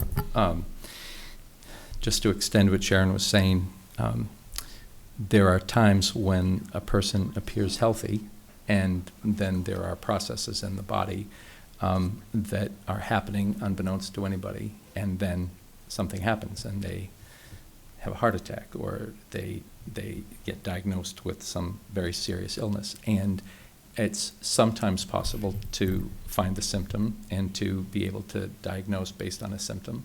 Oftentimes that's what happens. We look for examples of students who maybe had previously done quite well in their grades, and then we see a sudden slip. That's a symptom. And then what Mrs. Putney was saying is that that's an example of a student about whom there's a wraparound team. What's happening? Why is this suddenly happening? There are cases, I wouldn't say a lot of cases, but there absolutely, and when we're talking about the dropout rate, we're talking about a small number. And there are sometimes students in that category who appear suddenly. And sometimes that's an onset of some kind of emotional challenge that suddenly appears, for which there were no signs to remediate. And now so that's an at-risk student who suddenly appears at risk. And the assumption is, well, could you have known, and did you know, and could you have done something? So I'm just trying to, by way of saying that the definition of at-risk, as Sharon was saying, is itself very flexible and requires careful attention to the ways that student present. And this is something that I think Mrs. Putney was talking about. The other thing I just want to just speak about is the comparisons, which we certainly can do to other districts. It's a natural thing to do. But I think what we've learned in this process is that it doesn't appear that any two districts report exactly the same way. And that's my way of saying that that it's hard to imagine a situation where the same number of students entering as freshmen, 100% of those students graduate as seniors 4 years later, for a 100% graduation rate. That's what would need to happen. That's what that would mean. So no students would need to have an additional year of support. No students would have had any kind of physical or injurious trauma of some sort that would require an extension. I leave that to you to determine how likely that is, but I'm saying that Sharon is right. We're fastidious in our reporting, and and so that's what we know, and it's easy to miscalculate that. For instance, Sharon said in her study she just discovered that sometimes we had been counting as 2 a dropout for which it should only have been counted as 1. So these are our revelations as we're getting better at this and understanding. So it's I'm just trying to say that to define and answer what ifs and hows is a little bit more challenging than it might seem initially. So when I boil that down, I say then, setting aside the comparison to other districts that may or may not report in a similar manner that we do, I don't know, you don't know either. The real big question is, how can we be more proactive with that subset of students that are at risk? And in order to apply interventions, would we not need to have some kind of pool of population that's defined somehow? So I guess what I'm saying is, if we are targeting at risk, does it make sense? I think it does, but I would ask maybe the rest of us, does it make sense to then try to put a greater, maybe more defined process around the population so that we can get more of our students to graduate in the 4 years, then, I mean, I think that's the objective. I think that's why we're all sitting here together right now, collectively, on one team, talking about what we might be able to do to be more proactive with our students. I'll stop. And I think that student support team that we started last year is trying to do just that. We're trying to actually, at the earliest time, find out what students are having difficulty so we can figure out whether a parent meeting will help, or involving a social worker, or what other, what might be able to assist that student when they need it. And I think the earliest possible intervention, I think the efforts in the district for social emotional learning and curriculum, trying to intervene for those students as early as we possibly can. I see that we are really going to see a benefit to that in the coming years because of that early intervention for those students. And along the same line, I think that, what you've put regarding the future aspirations, is part of, that proactive approach. Clearly it is. But it also makes me think, what else do we need to be considering? So where does the role in extended learning opportunities fit in with our district or with the future aspirations? So I guess that's a question. Where does extended learning opportunities fit in with our students? Is that something we support or don't support, or is that something that we should be doing more of, in your opinions, in your experience? We already have in place a process where some of those opportunities, when brought to us, are reviewed by an academic review committee. And so those opportunities, when initially presented, say, to guidance, are then brought formally to a board that consists of assistant superintendent, director of special services, assistant principal, guidance, and so on. And we look at case by case those opportunities. We have in place already credit to other online certain credits that you can gather outside of the classes of Merrimack. So we already have in place opportunities for our students to explore those. But that doesn't mean that we can't even explore further opportunities like that, which might be seen in the Futures Lab as well. And then, let's see, the one other question that I have is if you are a parent and you're concerned about your child and you may feel that your child may be at risk or needs some extra supports to ensure that he or she graduates in the 4 years, what advice would you give them? What would you recommend they do? I would say definitely reach out to the school. I know any of the three of us would be happy to meet with any parent that's concerned. Guidance counselors meet with parents and students all the time around issues of concern with a variety of issues.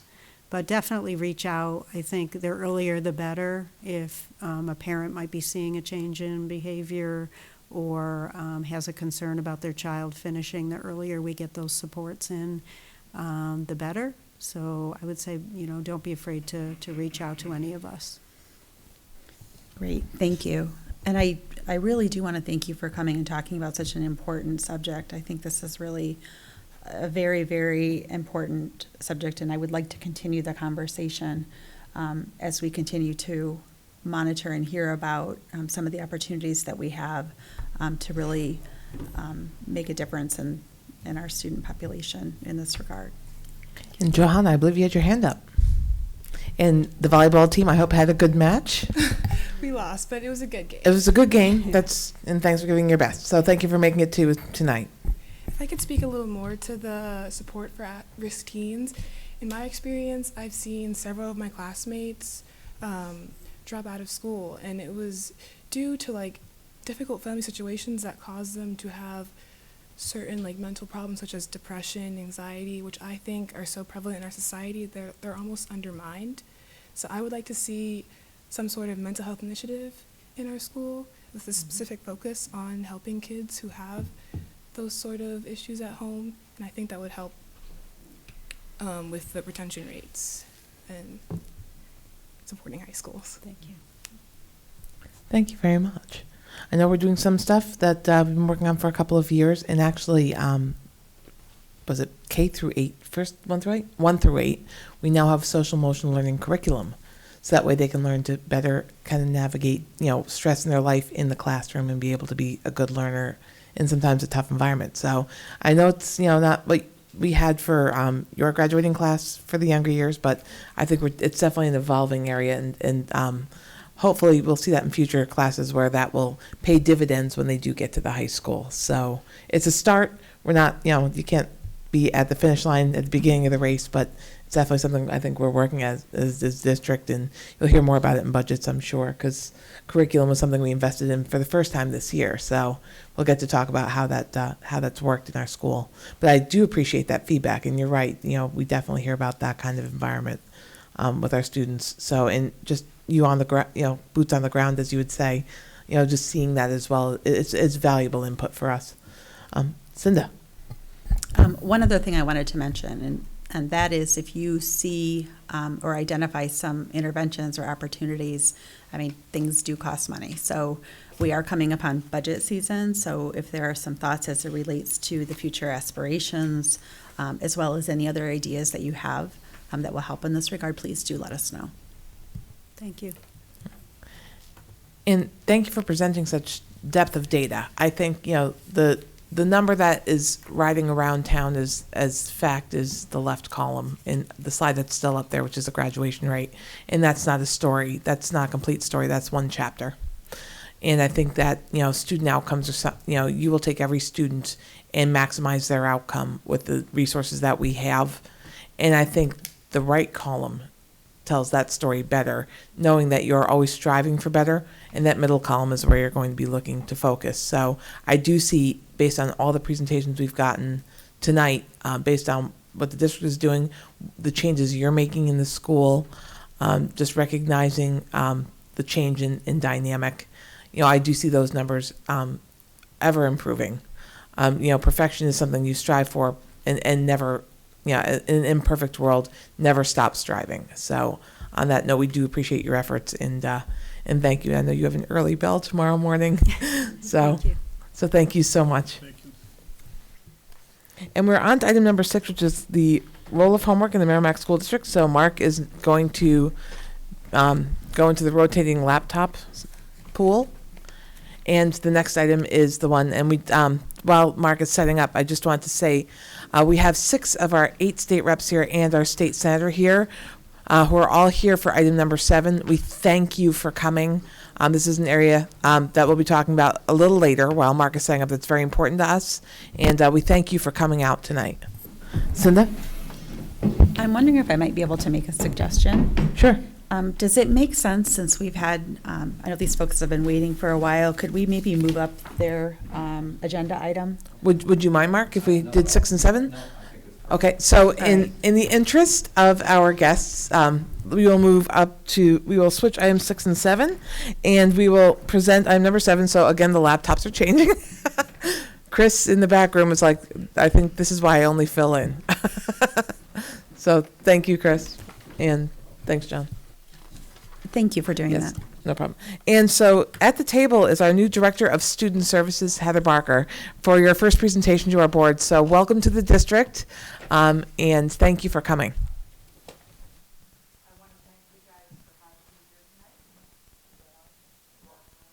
Say push. Yes, I see the little green light. Well, thank you very much for letting me come speak tonight about a recent change to our Medicaid rules for school. And my purpose tonight is to share the what, why, how of this new rule and what it means for the school district. And it's important as I begin to talk about this.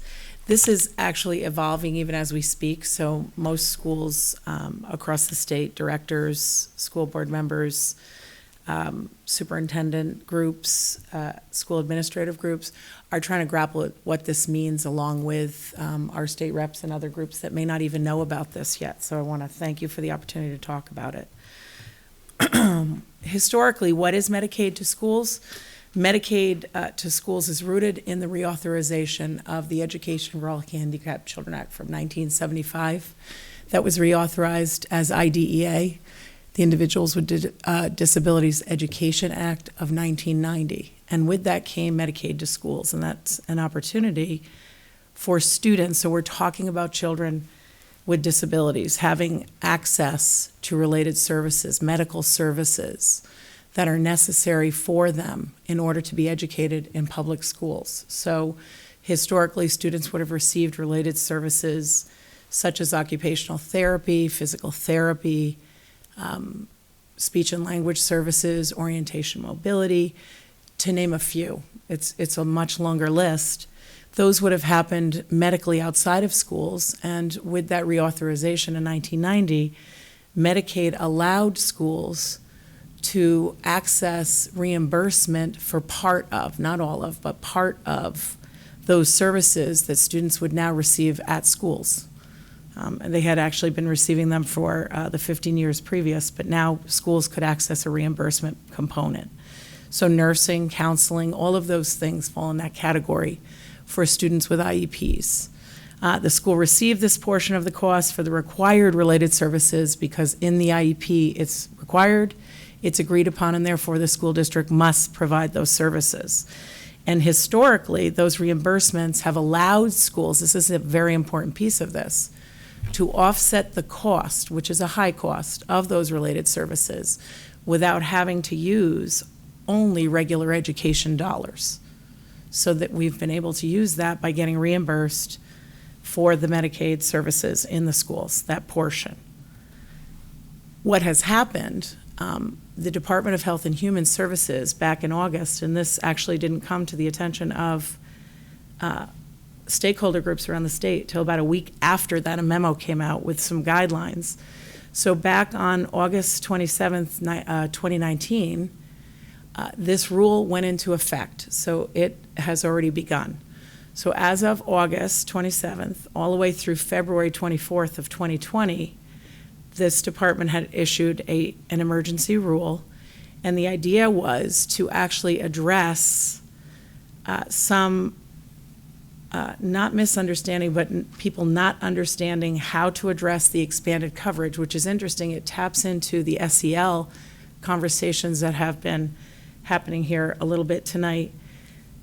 Medicaid expanded coverage 2 years ago to allow students beyond those students with IEPs to access care plans, 504 plans, where students needed some of these Medicaid reimbursement billable services such as counseling, mental health services, et cetera. They expanded that coverage. So in New Hampshire, SB 235 established that schools could receive this reimbursement for services for these highly at-risk youth and their families, all right, whether there was an IEP in place or not. So the intention of this rule, as stated by the Department of Health and Human Services, was to assist school in avoiding fiscal harm by allowing them to seek reimbursement for this identified expanded services and for this expanded population. That's the intent. Here's what actually happened. Why is it a concern? One, they have created a fiscal harm that did not exist prior to this emergency rule by instituting major policy change here without providing an opportunity through notice and comment period for schools, which is the typical process when a rule goes through. Historically, MTS has allowed for, and this is the significant policy shift and change that's already in place. Historically, MTS has allowed for a physician or a licensed practitioner, okay, of the healing arts, practicing within the scope of their practice to order, recommend, or refer services when ordered by the IEP team. So if an IEP team convened with people such as school psychologists, school counselors, speech and language pathologists, occupational therapists, to name a few, those people could order the services as a licensed healing arts professional, practitioner in New Hampshire, for the student to receive those services. What has actually happened now under this new emergency rule is that MTS is now restricted in New Hampshire to a physician and the licensed practitioners, which before were licensed practitioners of healing arts, that is now limited to a physician's assistant or an advanced practical registered nurse. Those are the only people. And those two, the PA and the APRN, can only do it under the order of a doctor. So that is now restricted to those folks ordering, recommending, or referring the services for an IEP team. DHHS no longer accepts school-based licensed practitioners such as school psychologists, counselors, nurses, and others who have historically ordered those services that are reimbursable for MTS. How does it impact the schools in a negative way? One, the intended purpose of easing a pathway to reimbursement. Remember, I said earlier, the idea here was we had expanded services and expanded the population who could access these Medicaid to school reimbursable services. So the intent here was to ease that pathway. It is not achieved due to the restriction of the order for Medicaid reimbursement having to be by a physician or overseen by a physician as ordered by a PA and an ARMP. The deletion of the other licensed practitioner of the healing arts within the scope of his or her practice under state law without any rationale or notice to school districts. IEP teams do not have physicians, ARNPs, or PAs on the team to write and oversee the implementation of the orders for Medicaid-eligible reimbursable services. Therefore, the school cannot bill for those reimbursable services effective August 27th, 2019, which means school district budgets are already set for this year. The Medicaid to school as revenue or reimbursement is no longer a given. This will impact our current and future budgets since IEP services are required and must be provided. So that's a big problem here, and that's across the state. The language that was used at the meeting that I attended was it's paralyzed the schools across the state, and this is the actual rule here that people could reference if they wanted to. So I see, okay, go ahead, please. Matt? Yeah, let's give you an idea of the scope of the financial impact or the potential financial impact. I was looking back in my notes from years gone by, and as early as 11, 12, we received probably a little over $800,000 in Medicaid to schools funding. And throughout various rules and regulation changes over the years, we're down to around $500,000 for this past year in revenue. So there's already been a decline through other rule changes that were minute in nature that excluded certain things that we could bill for. And we've accepted that, and it's been kind of a slow, steady decline over the years. We had an amount of $2.3 million that we billed for this past year, and from that, we get $500,000. Now, if this rule goes in, and it was meant to, I think I actually saw the statement, this was going to assist us and help us. But when you limit the number of providers who can do a referral, you limit the number of referrals, reimbursable referrals. Therefore, you limit the amount of reimbursables that you can get. So when I do my estimated revenues, the MS-24, for setting the tax rate, I usually put maybe $400,000 to $500,000, which is what we're kind of getting on average nowadays. What do I put now? Do I put 100,000? Do I put 50,000? Do I put 300,000? There's no guidance from the state of what impact this could have. and there's no way of us knowing. So that's a big question. And me being conservative with revenue estimates, because the last thing you want to do is overestimate your revenue, underspend your budget, and then put yourself in a deficit position because you've underestimated your revenues. So people in my area, we're having discussions about what we should do. And there's no guidance from the DOE as to what the ramifications are. I guess you're really not going to know until you play it out. So this is something of concern to me, but at least we have time to slow down the estimate that we may put in, which is going to raise taxes on the local level. So that's the financial impact, even though it is cloudy and unclear. Yep. I'm going to give John, and then Naomi has her hand up with some. There's another part of this that really has questioned to me around my past work as student services director and in my current role too, and being a special educator for a while. I look at the fact that by this law, it's limiting a physician or a medical professional to make determinations in an IEP. Mm-hmm. And it really does have a lot to question around the team approach and the input of all members of the team on deciding services for a child. Mm-hmm. And that is a major question that It's a poses major shift. from this. It's a shift in practice and a shift in what we're required to do by law also. Thank you. And Naomi, thank you for your patience, by the way. No worries. So this is a clarifier. I think I've understood, but I want to make sure I understand. So say we have a student who, there's an IEP meeting and there's a qualified speech therapist and a variety of other licensed people at the table, and the team determines that this child would benefit from speech therapy.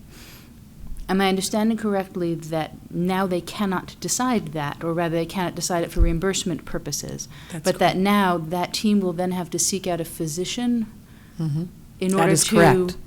confirm that before school can count on reimbursement for that, despite the fact that it's a licensed professional at the table in the area of speech language? Yes, and what the state is saying, the Department of Ed and the Department of Health and Human Services, is that they wanted to deal with the cloudiness of the that practitioner of the healing arts, so they've clearly defined it for us. So they've limited it to the medical community at this point. So the major concern that I would want to add to the list, from my perspective, is that medical doctors are not speech therapists. They're not actually trained as speech therapists or occupational therapists or physical therapists. They're trained as medical doctors. And so the idea that they would be making those decisions when it's actually outside the scope of their training, while those who have been trained specifically for it are no longer able to do so, is troubling to me. Yeah. Can I ask a clarifier along Yes. the lines of your Sure. questioning? And that is, so if the speech therapist and the IEP team, which includes the speech therapist from our district or contracted by our district, decides that this child needs those services and it's rendered in IEP, once it's rendered in the IEP, it is now required to be delivered by law, and that doesn't change. The only thing that changes is our eligibility to get reimbursement for the delivery of said services. So we're still legally required by federal law to deliver those therapies, but we are no longer eligible by law to be reimbursed for those therapies. That is correct. We have always been required, when an IEP is written, we are required by law to provide those services, regardless of whether or not a doctor has given us an order to say that we should be doing that, right? That's right. So what's happened here is they've rolled back, basically, in an attempt to support the SP 235, which was around mental health support and extending opportunity protections, thinking about those high-risk youth we were talking about earlier tonight who are in high schools in danger of dropping out because of significant mental health issues, depression, anxiety. We are now requiring the state of New Hampshire is requiring that a physician, not a mental health counselor, not a school psychologist, not any of the people who were previously considered to be practitioners of the healing arts and therefore able to make those decisions on school IEP teams, they are no longer at this moment able to do that. You must have a physician's order or have it ordered by a PA or ARNP under the supervision of a physician. So That what is it's- correct. So I guess just to follow on that, we talk about legally required to deliver service, we talk about legally eligible to get payment for said services. But at the same token, I think that the delivery of those services, we still have to, we will still be doing that job.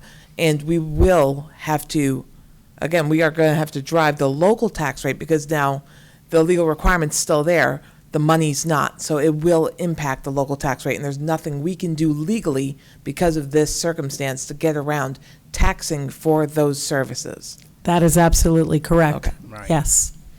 Okay, thanks. And Cinda? Yeah, that's exactly what I wanted to point out, is that it really becomes a burden then on our taxpayers, where the taxpayers are feeling the results of this. Yes, and one of the unfortunate fallout from this is that you begin to, when you as a school community have to pay for those services, and as I said in that last bullet point, the budget's already been set for this year.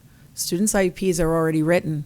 We've contracted with services in our schools to provide students with the related services that they require and need in order to benefit and make progress educationally.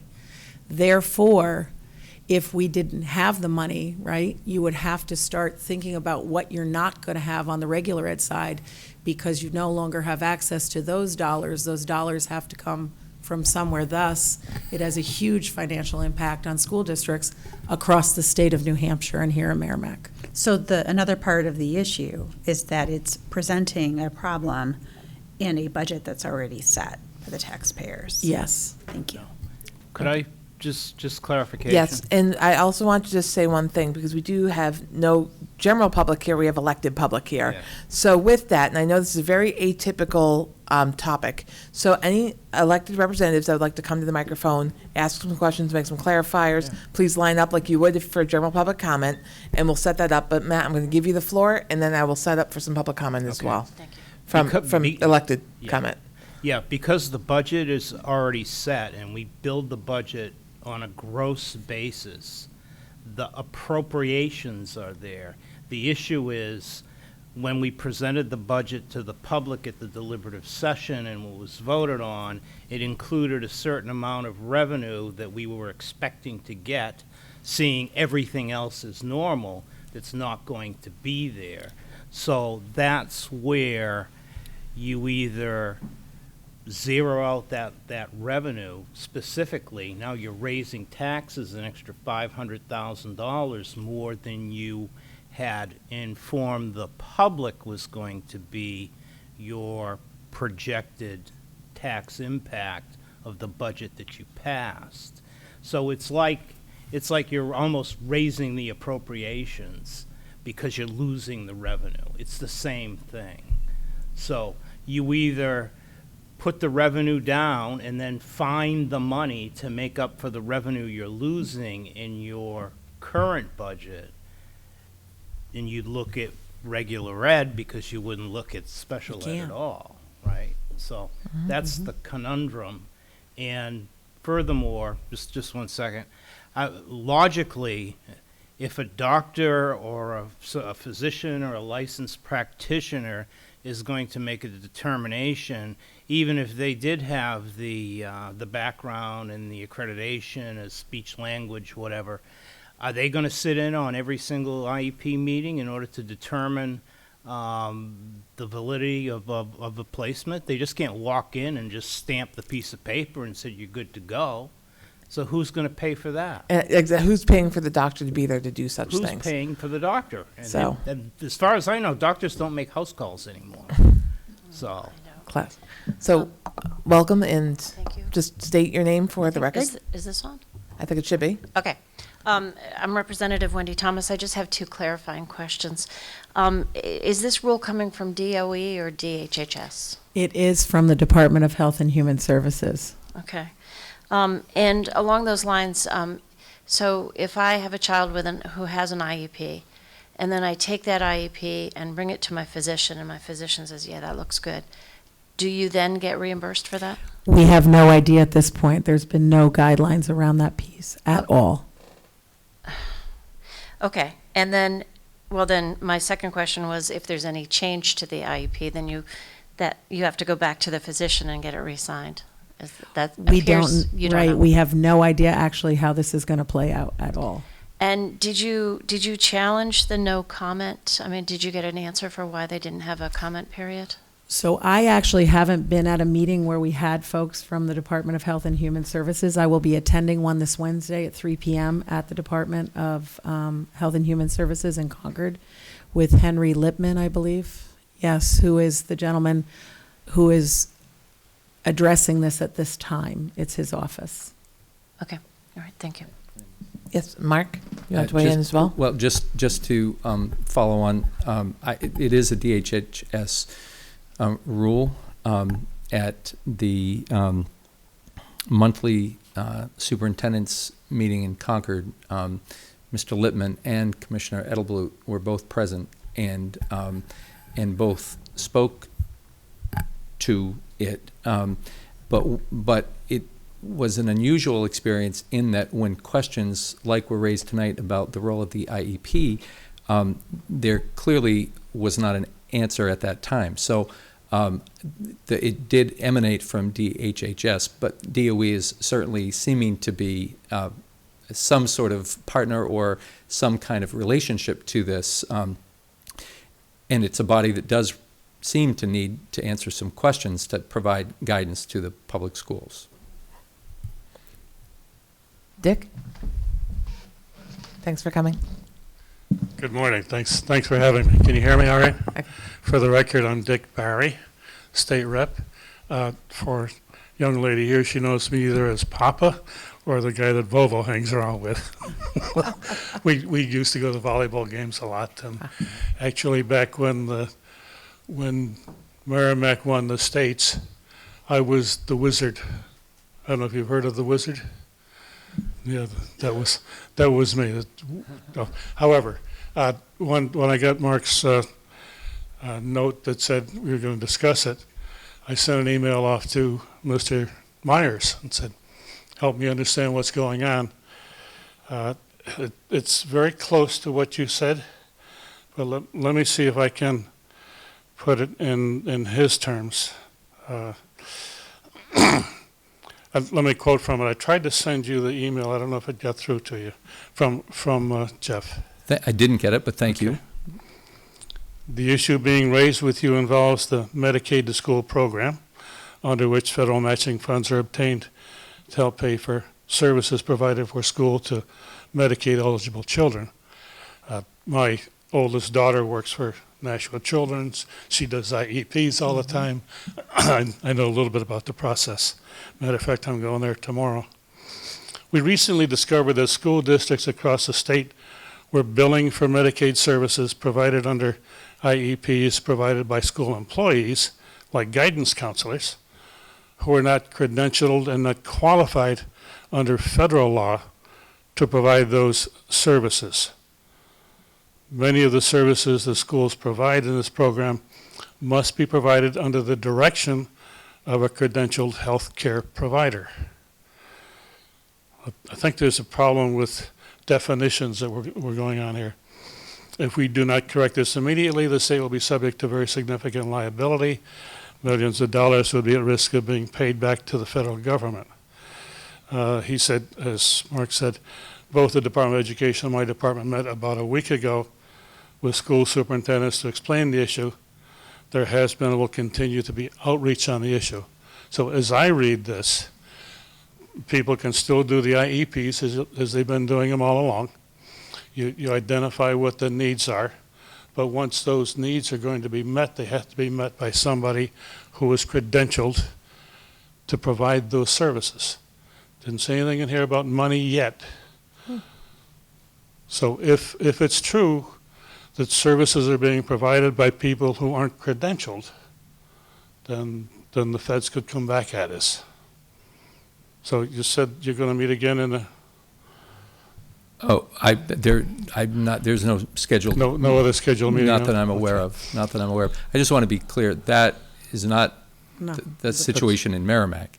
It may be a situation in other places, but that would not be the situation in Merrimack. So that's how he clarified it to me. If it's not happening in Merrimack,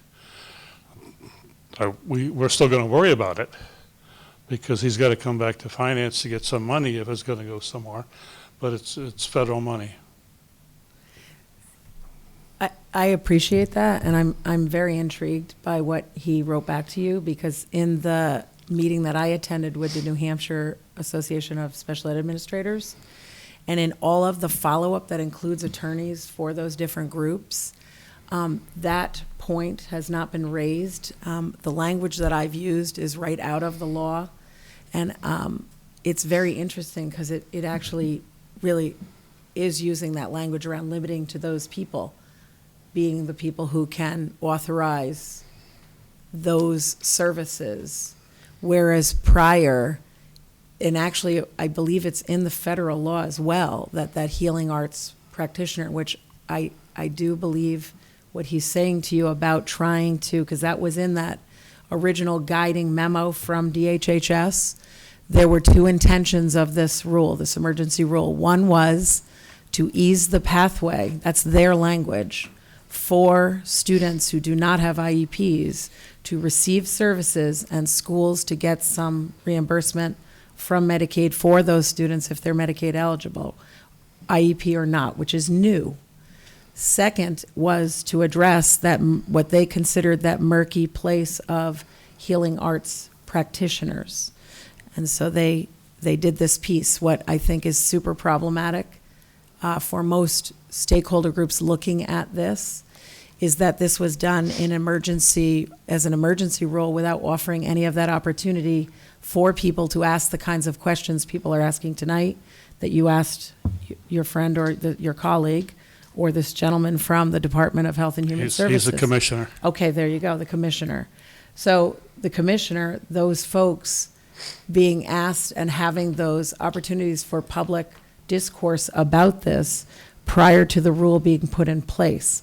And the response that the groups have gotten from the Department of Health and Human Services was that the intention was to make sure that schools, that it wouldn't cause this fiscal impact, when in fact it's had the opposite. So most groups, just a piece of information that was shared with us at the Southeastern meeting last Monday by Jane Bergeron, was that when this rule came out late Thursday afternoon, the afternoon that it was sent out to the special ed administrator group a week ago, there was belief that the department was going to send out guidelines addressing how this got written, that it may in fact have been a mistake. That has not happened to date.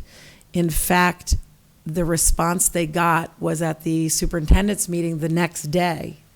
So the morning of the meeting that Mark attended, there was conversation between the group of folks who participated in supporting the development of the emergency rule based on SB 235. They were told late Thursday afternoon that there were some issues with how those guidelines were written, and it was going to be addressed.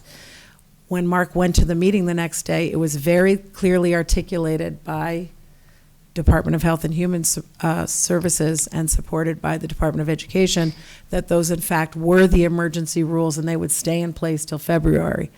I believe at least one or two of the stakeholder groups at this point have sent requests for the department to rescind the order immediately and go through the actual process of vetting a rule. So I'm not sure where this is going to go.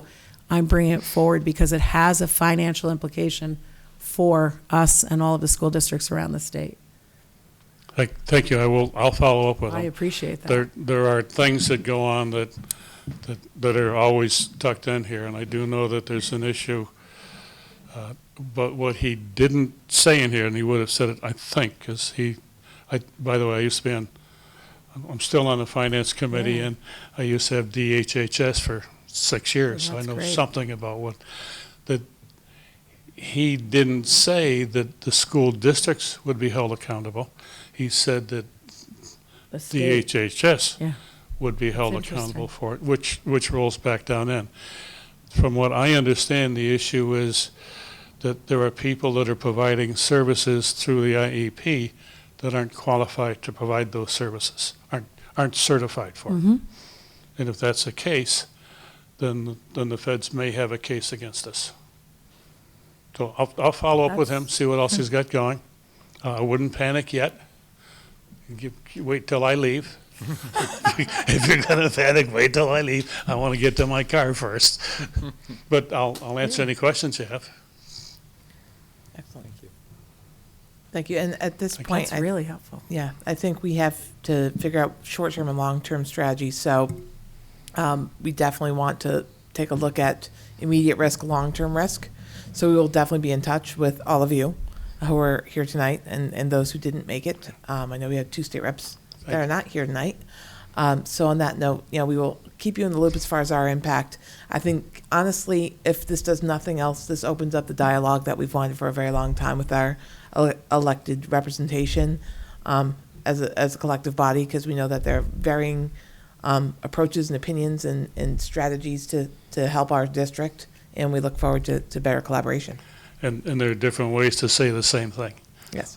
And they're I'll the same follow ways to with say you. different things, too, so absolutely. And thank you again for what great person. Yeah. Thanks again. We're the lucky ones, definitely. Hi. Thanks, Wendy. So to me, it sounds like we're throwing out the baby with the bathwater. I mean, there may be an issue with like, I think they use the guidance counselor, but by putting this rule, this blanket rule, we're getting rid of very qualified people. So you have 7 elected people here. What can we do to help? I'll let you take this. So- Mark, thank you for making the effort to invite them all here tonight as well. And I can't be more grateful to all of you for coming here. I know it's a big deal that you're here, so we're very grateful for it. I think I would echo what you said. I think at best what can be said is if there is an issue, it doesn't seem to be a surgical response to the issue. And I think the issue of the rulemaking is what's really important here. So GELCAR meets on the 20th, and I think there are a number of agencies, groups in the state, Superintendent Association, Special Ed Administrators Association, who are going to be asking or have already asked them to suspend this rule, and that's the most immediate thing I think that can happen. So I think there are probably significant long-term conversations. Clearly, there seem to be some concerns about the ways that some folks in other places might be delivering services. That's not the case here, but that's for a conversation for another day. But right now, this emergency rule, lacking any other guidance, is going to impact the way that we proceed because we have no other information to act otherwise. So that's the answer to the question most immediately, is whatever support can be garnered to encourage GELCAR to postpone, or rather to suspend this emergency rule, would be the most immediate action. Okay. Thank you. Thank you. Cinda? Yeah, and I was just going to say that I plan to make a motion that the school board address it in a similar manner. So depending on if we agree on that approach, supporting. Yeah, I plan to make a motion that we write a letter. We authorize Chair Barnes to write a letter to repeal. So if we so make that motion, then one way you could support us would be to take that further and also support us in the same manner. Rosemary, welcome. Hi. For the record, Rosemary Rung. I'm a state rep. I just want to bring a couple clarifications. The word bill and rules has been used a couple times interchangeably. They're different. The bill passed in the 2017 session, but the department drafts rules for how to implement that. So I just want to make that clear.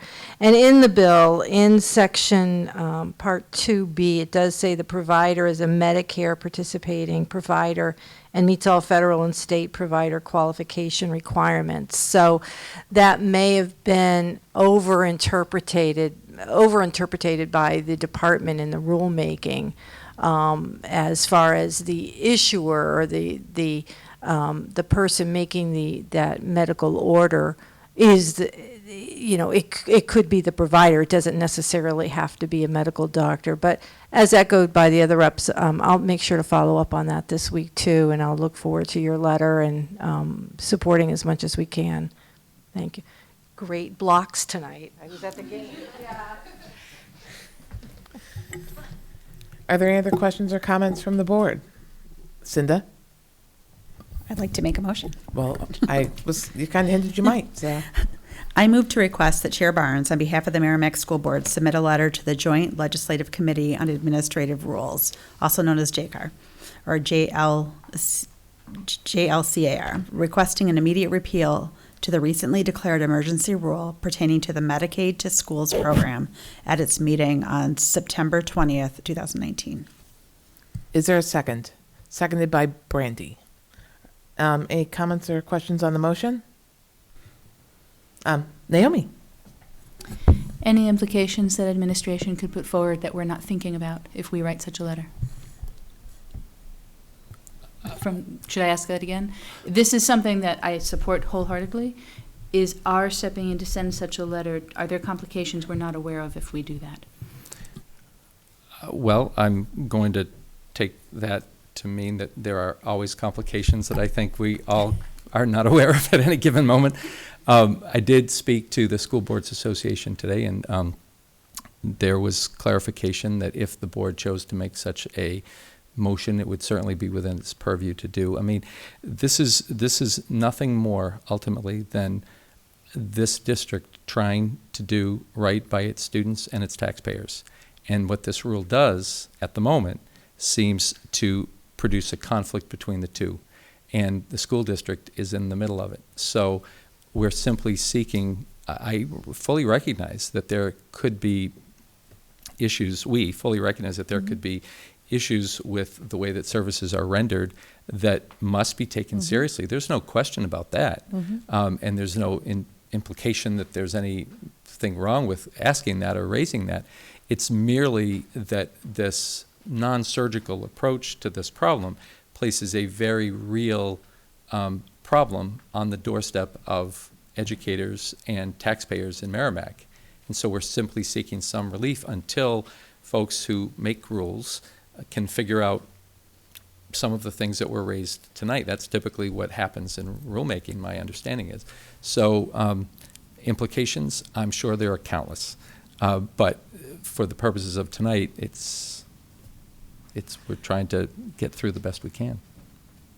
Shannon, could I add something? Absolutely. I think it's really important. I'm heartened to hear that Commissioner Myers spoke about that component of it, because one of the most interesting things about this is since the issuance of this rule, there has not been any more clarification around the guidelines or answering of questions to the group so that we can understand how to go about addressing this.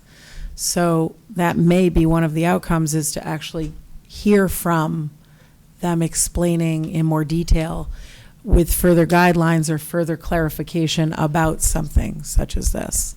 And on the flip side, offer the opportunity to declare the need for testimony from participating districts. I think, again, the communication is only going one way. And with that, there's always going to be struggle, because, again, those in the weeds, boots on the ground, are the ones that have to live with the consequences of those who are not in the weeds.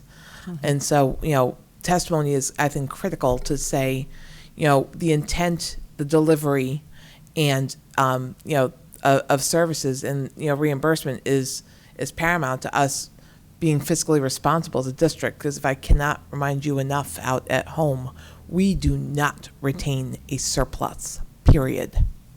So it goes back to the taxpayer, and we start with $1 on July 1st. So any loss of money is loss. So it means things we cannot do as a district and risk that we have about not being able to deliver services. And that is something that we are, at this point, not comfortable doing. Being complacent about the risk that we're experiencing. That's, my view on things as well. And Dick, I think you may want to add some testimony as well, because you're halfway there. 2/3 maybe. Thank you. For the record again, Thanks, Dick Dick. Barry, or Papa. Or Papa. You might want to address your letter to Commissioner Myers, Commissioner Edelblut. Mhm. Gelcar on its own, I was on Gelcar for several years. You don't ever want to go there. Okay. It's like watching paint dry and then some. They don't initiate anything. What happens is a law gets passed, the law gets sent through the enforcing commission, if you will. They write up rules and regulations, and then Gelcar tries to make sense out of those. They can't start the process. So if you request that Commissioner Edelblut, Commissioner Myers do something, that's a better way to do it. And then copy the My Gelcar. perspective. Okay, would they be influencing the Gelcar meeting on the 20th? So having them copied on it would not be a bad intention either, but just not be directed to? They always listen to people. Okay. Thank you. We always did. Okay. Cinda? Did you have a question? I was wondering if it might make sense to send 2 letters. I don't know that we necessarily have to send one in particular. I'd let them both know that because they both have to work together. Yeah, okay. Edelblut and Myers have to work together. So do I need to change my motion in any way? Thank you. No. Honestly, I think, if you're okay with me writing a letter on this issue, to the appropriate authorities in Concord, if you want to address your motion to that end, we will formulate the right recipient list, and if you would mind doing that, and if you would mind reseconding that, that would be, I think, ideal. Okay. I move to request Chair Barnes to write a letter to the appropriate authorities on behalf of the Merrimack School Board on Administrative Rules JLCAR, requesting an immediate repeal to the recently declared emergency rule pertaining to the Medicaid to Schools program at its meeting on September 20th, 2019. Thanks. And you will resecond that? Great, thanks.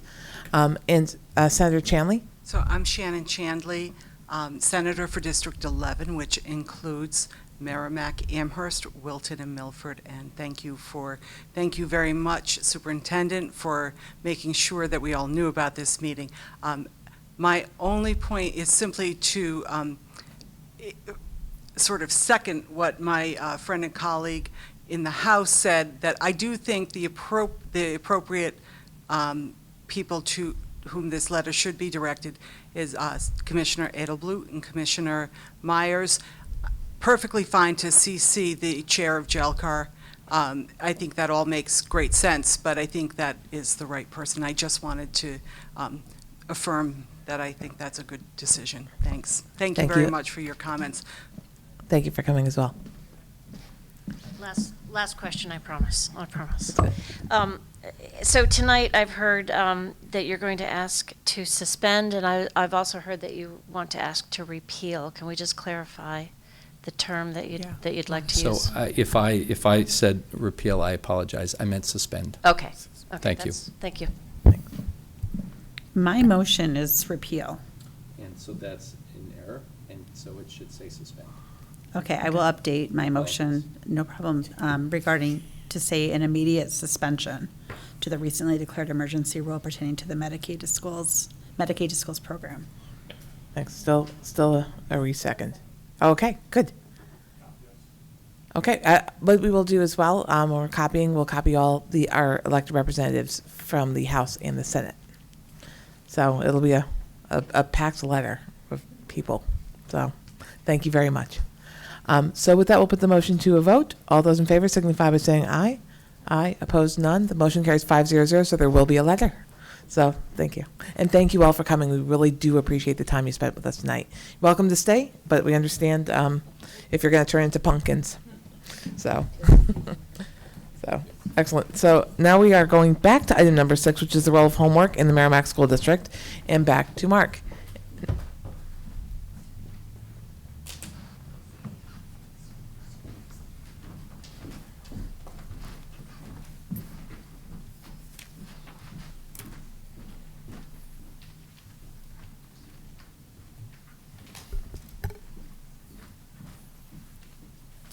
So, as we wait for it to appear on the screen, so this is a night that has a theme, as we said, and that theme has to do with focusing on student outcomes. And as I mentioned at the beginning of our meeting, there are many, many focuses that the district is undertaking.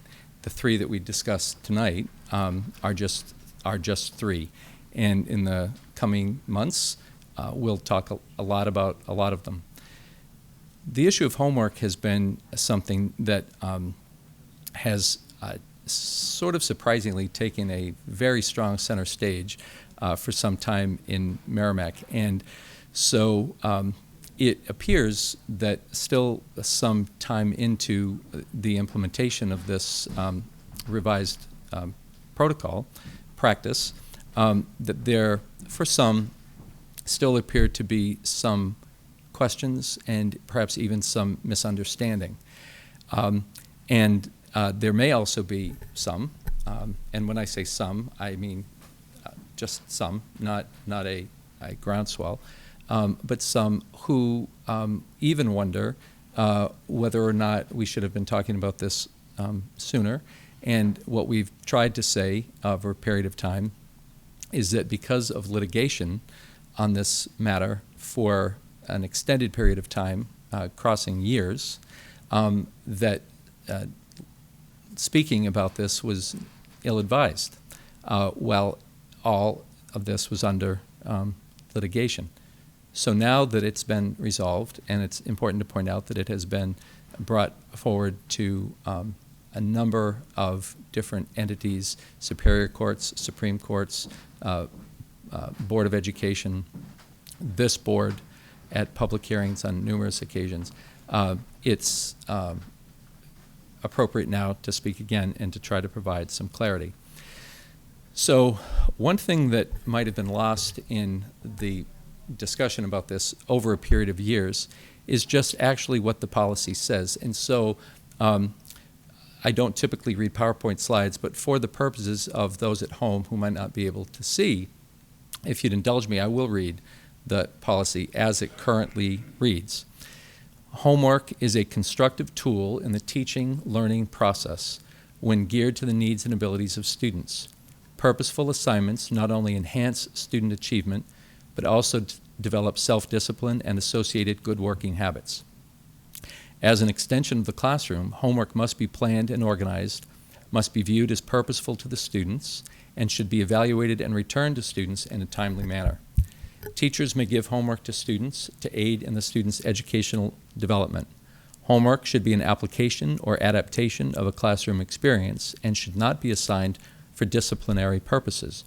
A teacher shall carefully explain to his or her students how homework assignments relate to the grading system.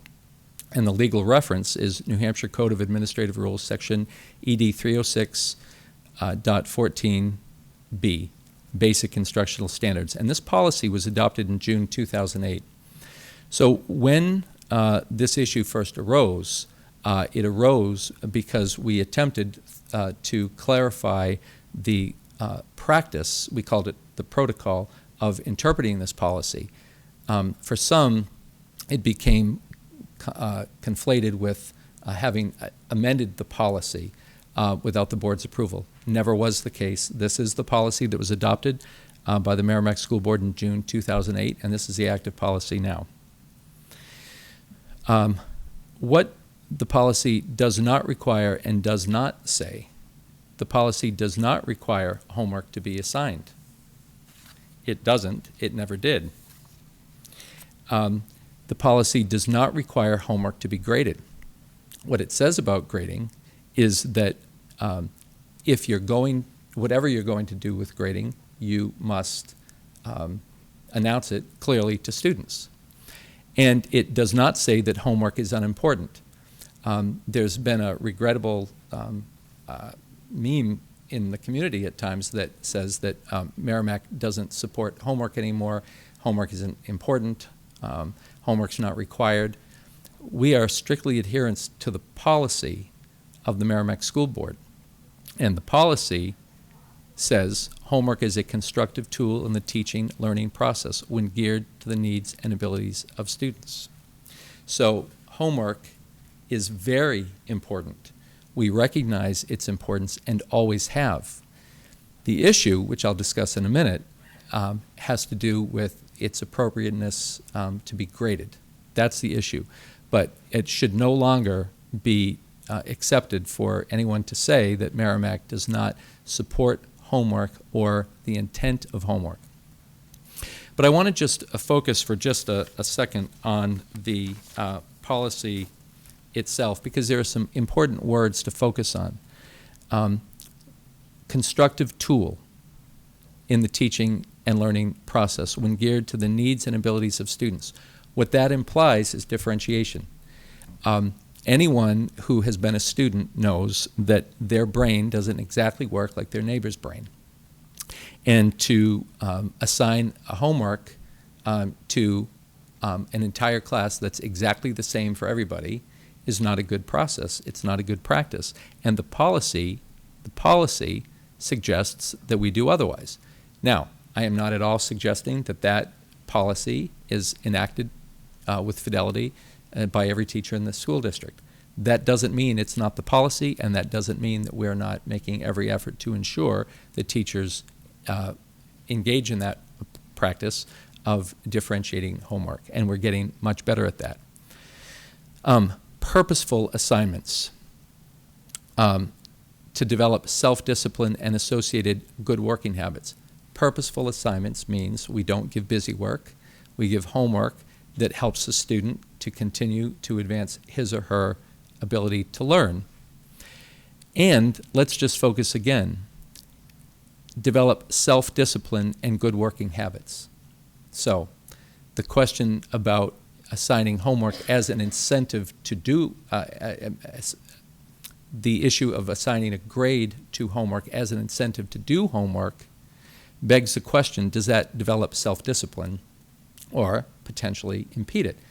Now, this isn't a question of winning this argument. This is a question of what good research says, and I'm sure, as with most things, there is research to support both sides of the argument. But practice and logic, and having been a teacher, I can tell you that incentives like that, I'll give you an A if you do this homework, does not support the notion of self-discipline and associated good working habits.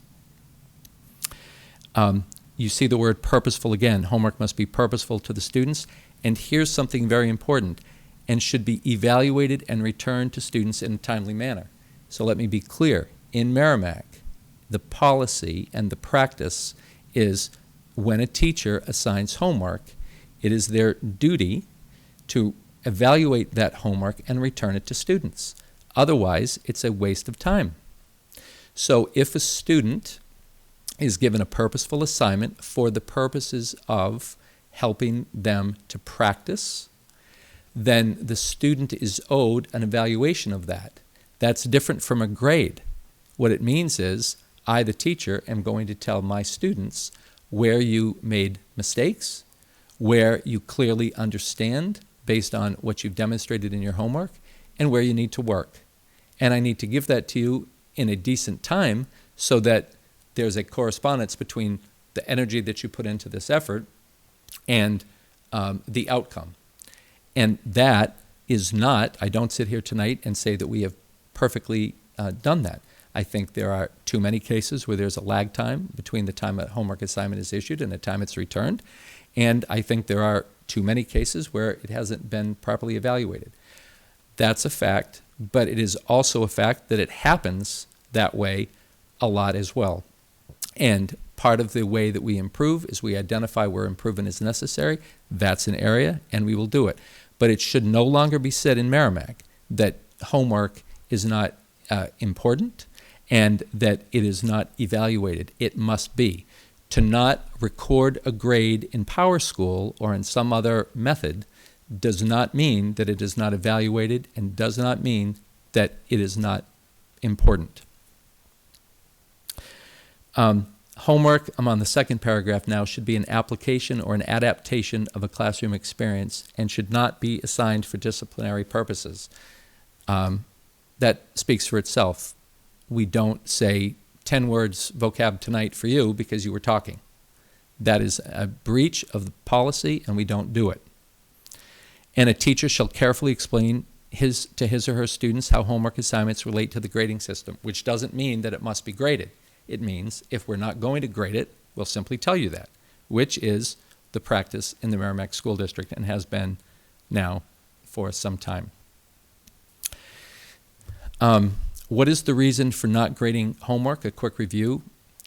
There's a part of me that says we've talked about this so many times that perhaps there's a fatigue factor, but I think for the purposes of clarification, it's important to say again.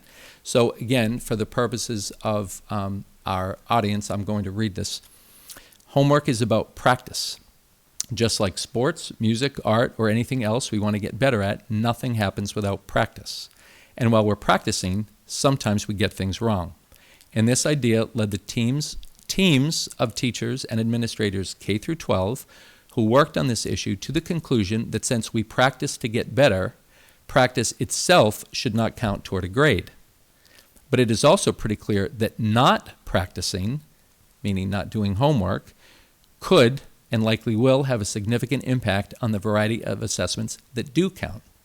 So it stands to reason. If you're an athlete and you never practice your sport, you're not going to do very well on the field. And practicing the sport and making it count while you're still learning to do it should not impede you from making the team. Isn't counting homework all about raising a student's GPA? This has been an area of concern for some. And what I would say is it might be, and that's the problem. The intent of the no grading protocol was never about raising or lowering a student's GPA. Therefore, those who might ask, can you assert that the GPAs have risen or lowered as a reason to sustain or suspend this practice, is the wrong question. The teams of teachers and administrators K-12 who worked on developing this idea were motivated mainly by the goal of providing a more accurate representation of a student's knowledge and understanding in order to determine how best to help them, where more help is needed, or to enrich them where more enriching is needed. Since there are so many variables, who helps with the homework, how much help is provided or not provided to the student, what resources are used or not used to complete the homework, etc. When homework is graded and added to a student's average, the likelihood of graded homework contributing to an accurate representation of a student's knowledge and understanding is limited. Not grading homework is about equity, responsibility, and transparency, not about raising or lowering students' GPA. There's much talk about the real world. People frequently talk to me about preparing students for the real world. Well, in the real world, people have to produce what they can do, unmediated by other factors. And we don't want to put people in the world who've come from the Merrimack School District with a false understanding of what their abilities are. And by factoring in practice as a representation of a grade that therefore translates into an understanding of whether you know something or don't know something, or understanding or don't understand something, is poor practice. It doesn't work. And so we are trying to create the conditions whereby we can assess what a student actually knows and is able to do, unmediated by as many things as possible, so that we know whether we need to enrich, support, or what have you. Some real-world examples. Driver education. This, strangely, was part of the research. Driver education. Every time a young driver bumps the curb, there is not an average taken of that in practice and then factored into whether or not you get your license. You practice, you bump curves, you don't do well parallel parking, you blow past the stop sign. You do a lot of things as you learn something. And then when you put it all together and you have a summative assessment, that does count. I don't think any of us would want to be on the road with somebody who was able to demonstrate a passing grade by just barely missing the speed sign or barely being able to parallel park. Those are practices, and we should encourage those practices to be practice. Sports practice, musical instrument practice. Those are all required things for a student to engage in order to be able to be better at the thing they do. No coach, no instrument practitioner would be worth their salt if they didn't insist that their students practice. But the student has to decide whether they're going to get up at 5 a.m. and practice their music or practice their sport. The student has to decide that. And if the student doesn't, then the consequences of that are on the student. Why should academic practice be any different? The most lasting student outcomes are achieved when students practice the content and skill required by the course, when students take responsibility for their practice, when students recognize that failure is inevitable and part of why we practice, when students realize that practice bumps won't count against them, and when students recognize that artificial enhancements to grades through graded practice do not translate into knowledge or understanding. Let's be clear, those of us who've been in the classroom know this is true. If a student fears that their practice is going to count for their grade, the likelihood of and this is not a slam on students, this is reality.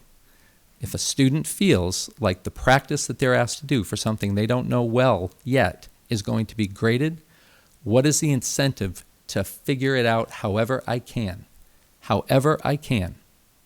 so that my grade is enhanced, which is a complete contradiction of the notion of what you really understand. So let's not give students a reason to not genuinely invest and be able to come back and show, didn't quite get this, and have that feedback count towards their increased understanding. That's the goal. We've offered this kind of example a number of times, but just briefly, here's a profile of a real student. Student number 1 never does homework in math, focuses time on content she struggles in instead. Here are her quizzes. 85, 92, 100, 89, and 97 for a 92.6 quiz average. Test 95, 100, 88 for a 94 test average. The average of the two is 93.4. That person gets an A. They never did their homework, so you average in a 0 worth 20%. That 93.4 becomes a 74.7. Does this reflect what the student knows and is able to demonstrate? How might colleges misunderstand this student's record? Student number 2, their profile never does homework in math, focuses time on content he struggles in. I'm sorry, that's a wrong slide. Does homework in math. I apologize for that. The quizzes are 85, 80, 75, 70, and 82 for a 78.4 average. Test 80, 75, 80 has an 80 average. You average those two. The student has a 79.2 average or a C+. I apologize for the profile. This is a student who does homework. You add homework. Let's say they've done every single homework. Right or wrong, they've done it. It's a 100 average at 20%. That average now becomes an 83.3 average for a B. Does this reflect what the student knows and is able to demonstrate? How might colleges misunderstand this student's record? And if that student gets to school, based on this transcript, and the school and the parents who are paying the tuition discover that that student doesn't really have the mastery that we thought they had, as reflected by the grade, what's the likelihood that that student and that parent would reasonably come back to the K-12 environment and say, why'd you pass along this? That happens all the time. What about students who don't test well? The Merrimack School District has spent considerable time exploring and implementing a variety of alternative assessments to help students demonstrate what they know and what they understand. Just a few: summative projects, multimedia, poster presentations, performance assessments, teach a lesson, develop a model of the concept and application, demonstrate workplace application, testing accommodation in certain circumstances, extended testing, and the like for students who are identified. Just a small number of examples of the alternative ways that students can demonstrate what they know in a non-traditional setting. Student outcomes must be genuine, must accurately reflect what a student knows, understands, and is able to do, and must be derived from a student's own work. Those are the ways that we can more likely ensure good student outcomes. What's next? John at August Academy challenged us all to ask what's next. What's next around this protocol? The district will continue to monitor implementation fidelity. Classwork is homework is an example of a workaround that too many folks in our classrooms have tried to employ, and we recognize the impulse and we recognize the practice, and we're working hard to clarify that and be clear with teachers about what's appropriate and what's inappropriate. Distinctions between projects and homeworks. Certainly there are many teachers who require students to do projects at home. That is distinctly different from homework that is practice. We have to be clear about that with our teachers, our students, and our community. Timely return of all homework assignments. I will boldly tell you tonight we're nowhere near where we need to be on that. But I would also tell you that we're pretty good at it and getting better. Appropriateness of homework to individual student needs.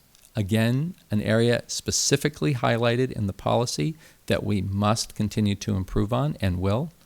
And explaining to students and parents the goal of this protocol in supporting enhanced student outcomes is a goal and is part of what's next.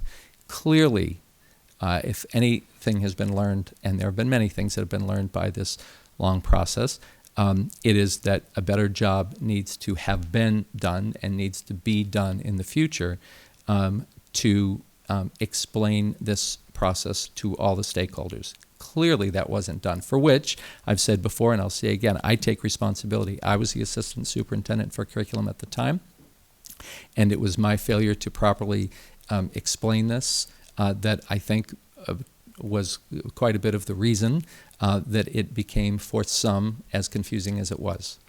But admitting a mistake doesn't at the same time mean that the entire process has been without merit.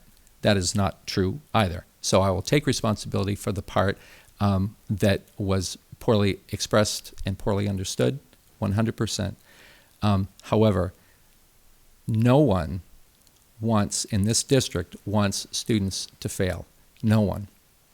There might be a difference of opinion of how to achieve that. In fact, there is a difference of opinion about how to achieve that, but nobody should be under any impression that this is a way to dumb things down for students or to create conditions where everybody is allowed to just do what's comfortable for them. Not at all. We are working under college and career ready standards that say that we have to be able to put forward students who are ready to go to college or go to work. And we have to do that the best we can by ensuring that the students that we're producing actually know the stuff that their record says they know. And any practice that gets in the way of that, we have to do away with. So that is the reason. People may disagree with the reason, but that is the reason. And we are working very, very hard to make sure that this protocol supports, which is in line with the district policy, which has never changed, supports student outcomes. So that, I will just say, is the last part of tonight's presentation that relates to student outcomes, and we'll have many more, I have no doubt. I'm happy to take any questions you might have. I see Brandy and Andy. Okay, Andy's going, she's yielding. She doesn't want to go first every time. I get that. You really want to follow me? So I've been I've been busting at the seams for about 2 years. However, have not been able to say anything about this because of the ongoing litigation and the misinformation and the extrapolation of what people are assuming. I think what it boils down, and you did a really good job of explaining all the rationale and everything else, but buried within your example slides is, I think, the root of the problem. And even the petition warrant article that was put in front of the voters had an inherent assumption about what grading homework really means. I think people have an assumption that when a teacher grades homework, that they're grading it for you did it. Because even your assumption, they did all the homework, they get 100%. Did none of the homework, they get 0%. But nothing's ever been written down about what grading really means for homework. There is, in the way that the petition warrant article is written, is up to the individual teacher to decide how it's graded and how it's tied in there. I'd have these visions, and as those of you know, I went to school here a long time ago. I had teachers that would take homework and grade it if you got it right or wrong. So you could get a 60 on your homework, even if you did it all. But if you got the problems wrong, you got a 60 on your homework, right? Given that homework's practice to learn what you did right or wrong, the fact that you're going to get a grade on your homework that's graded for correctness, the same it would be graded for a quiz or a test or whatever, I think becomes a detriment's not the right word. It becomes a negative to want to do the homework. Now, okay, truth be said, anybody that knows me knows that I was a dweeb in high school and I did all my homework and I got 100 on everything that I did because that was my life. And then, right? But then I had kids, and all three of my kids were different in the way that they did homework. One of them was like me, did everything that came at him, did it complete, strive for excellence. Another kid, the homework that he did, he had struggled, he had trouble with it, and it brought his grade down, partially because he didn't do some of it. Then I've had a child on IEP that I had to work with the program to be able to do the right thing. So kids are all over the map. So I think that the reality of how homework can be graded is the root of why it's almost impossible to do it in a way that gives the results that people expect it to, right? Unless you say all homework will be graded as either plus or minus. Yes, you did it, you get 100. No, you didn't do it, you get a 0. But that takes away from the fact. I mean, somebody could just copy the samples out of the book in a math book or something like that and do it that way. It doesn't really prove what it is. I support the way that the implementation is being done now. However, one of the challenges that I have, and I think we've talked about this before, is to start looking at whether it's really having an effect that the students are still doing the homework even though there's not a grade assigned to it. It would be good to find out whether there are methodologies around extra credit or something that could be provided for a student that chooses to do the homework all the time. We know that the student who doesn't do the homework but gets it shouldn't be penalized for not doing the homework. Should there be an opportunity through, not through homework, but through some other methodology to give a bump to a student that chooses to do it? I don't know what the right answer is, but to me, that is the consideration that you might want to look at. And again, but I'd like you to report back to the district or to the school board periodically on how this is looking. I think that we've talked about it a couple of times, but I'd like us to, as part of your quarterly curriculum, I'd like sort of an update as to what's going on with this. What are you observing? Are the teachers all starting to fall in line? You said that there's not consistency. Let's look at how they fall in line. Are the students doing the homework more frequently now than they were? Is it getting across? Let's look at the effectiveness of it. So those are my thoughts. I had a whole lot more. I stood in front of the mirror sometimes saying how I would start pounding my fist and things like that, but that didn't happen here. But I have a gavel that wouldn't have gone long. yeah, I know, but I didn't do that. But I think at the end of the day, I think for me, the fact that the inconsistency in the way grading could be done is the reason for me to take a step back and not take one position or the other at this point. So, thanks. Brandy. So, I'm going to take a position. I'm in full support of everything that was on there. I think the challenge, and you said this, was not necessarily in the policy or the protocol itself, but rather communication. And will say that this is one example of a few where I think we've got opportunities for growth and development in our communication efforts, internally and externally. Relative to the homework, I have 3 children in the district, and my oldest just entered into the middle school, and within the first week, he said, "Great news, Mom, I don't have to do any homework this year." Come again? No, let's revisit that. And so and that wasn't from teachers, that was from student body communicating. I think we need to do a better job of ensuring that parents, teachers, and students are all on the same page relative to what is expected of them starting from the beginning of the year, not just relative to homework, but relative to everything that's going to occur within that given year, within that given classroom. Consistency obviously being very important, classroom to classroom, but definitely consistency in communication. I have, like Andy, had many moments where I've heard things, seen things, and have wanted to respond. But at the end of the day, the only response that I have is it's clear. Homework is a tool. I don't think we could have been more clear in how it's written. It was more the communication throughout this time frame that has, for one reason or another, been limited. Moving forward, that would be my only suggestion, and I really appreciate you taking the time to do this, to explain it.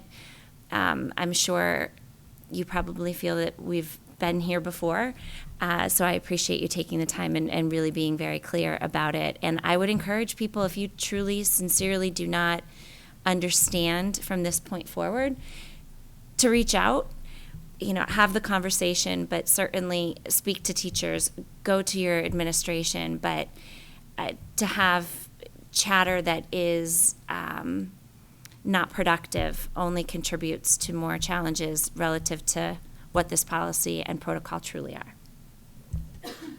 Cinda.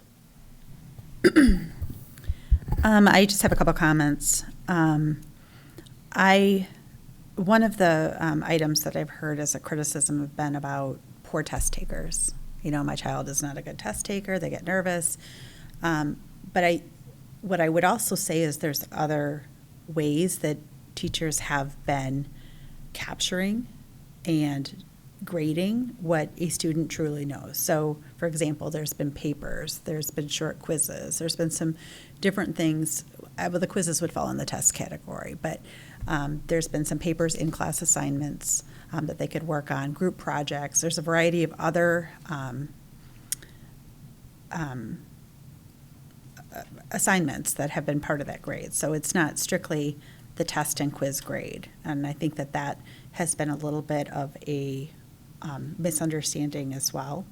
And I didn't remember you saying that. Maybe you did when you when you went through your It was like the posters and the presentations. Yeah, and there's posters, presentations. There's there have been some take-home things that they can work on that have been that have extended major projects, things like that are not simply just done under the description of test. Correct. So, I just wanted to point that out for anyone that's listening.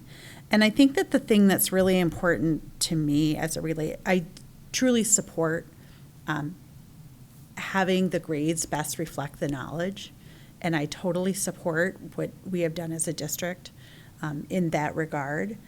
Where I'm, to kind of further on, I think Brandy's point, I agree with her comments about communication and the perception or the getting that message out across the board to students, teachers, community members, across the board.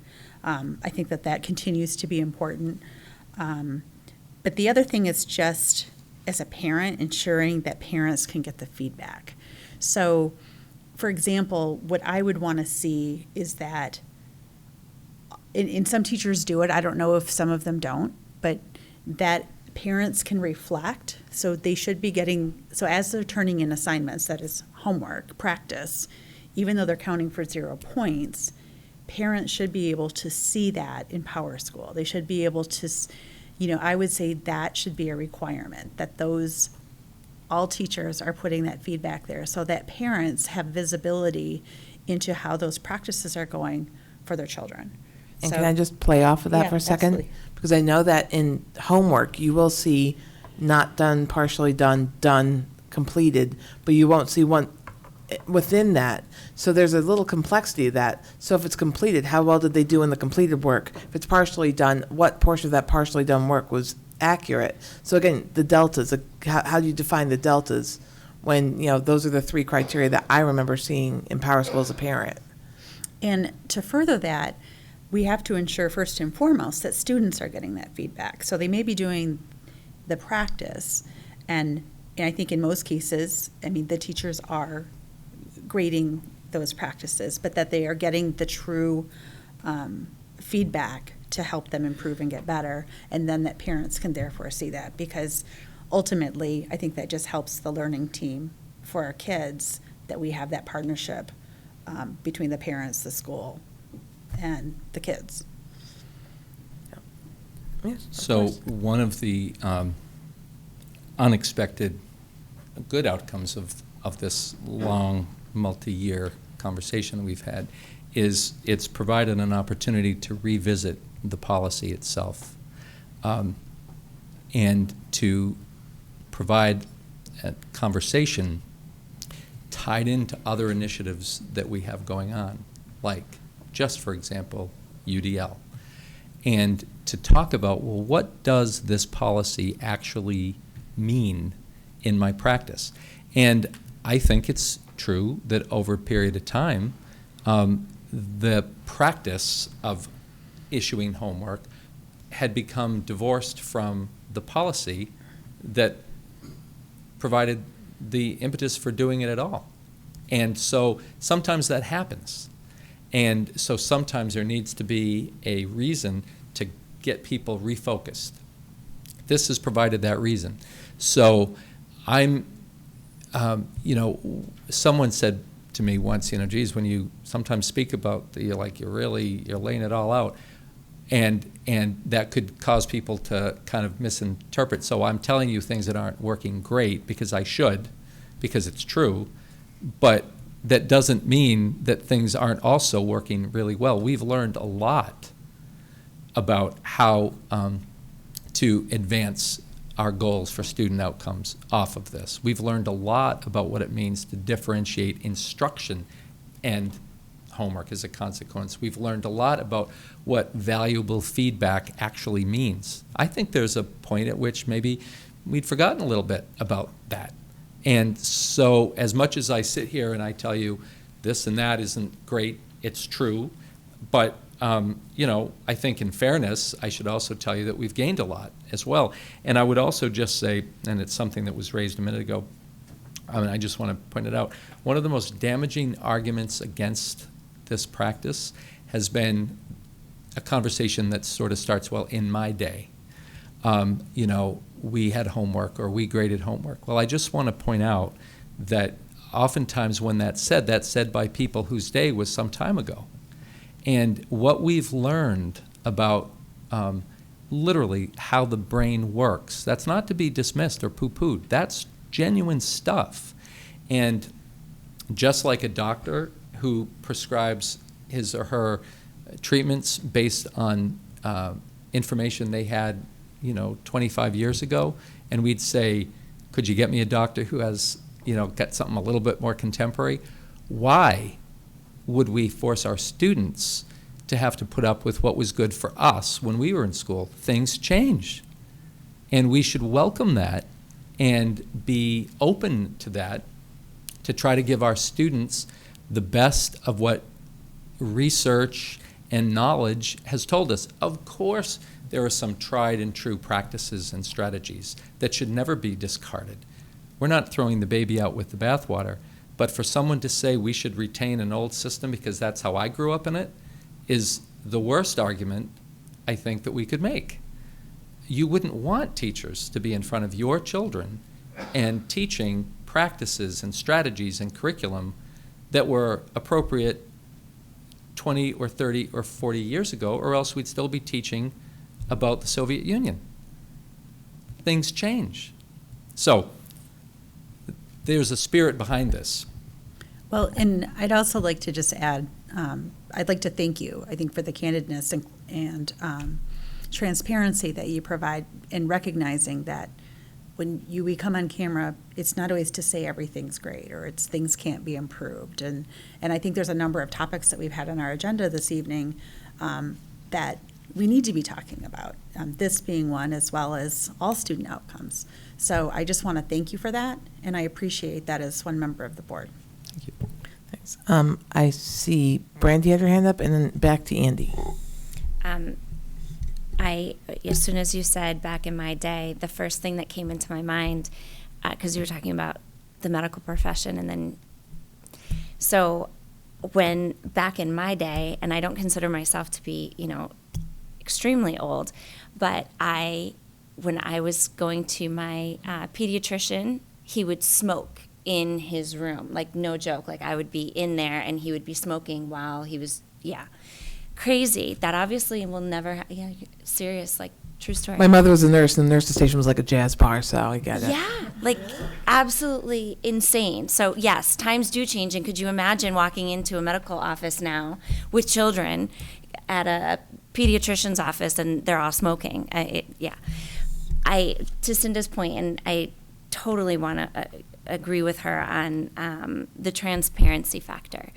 I think far too often people like to sugarcoat and they like to package things all nice and pretty and say how great we are, when really when you peel the layers back a little bit, maybe not so much.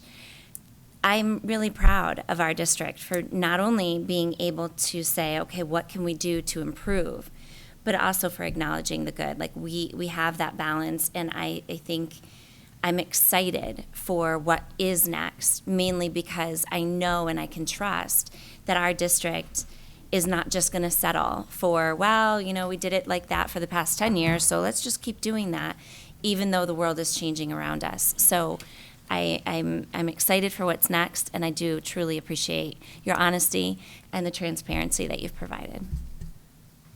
Andy? So really quick, I have a challenge for you that I hope you accept. You don't have to write it down. Just listen. The tagline during the election was "Make homework count." I think the challenge is prove that homework counts, just not by a grade that's being added to your GPA. Show the value of homework. Show how it counts. Show how doing the homework has value. You do that, I think you've addressed it. So, and I just kind of want to wrap it on a thought. And I know, all this went through so many layers of the state's organizations. At the end of the day, it was, a parent's opinion that was presented, and we didn't counter-present, mind you, any of this in the public eye.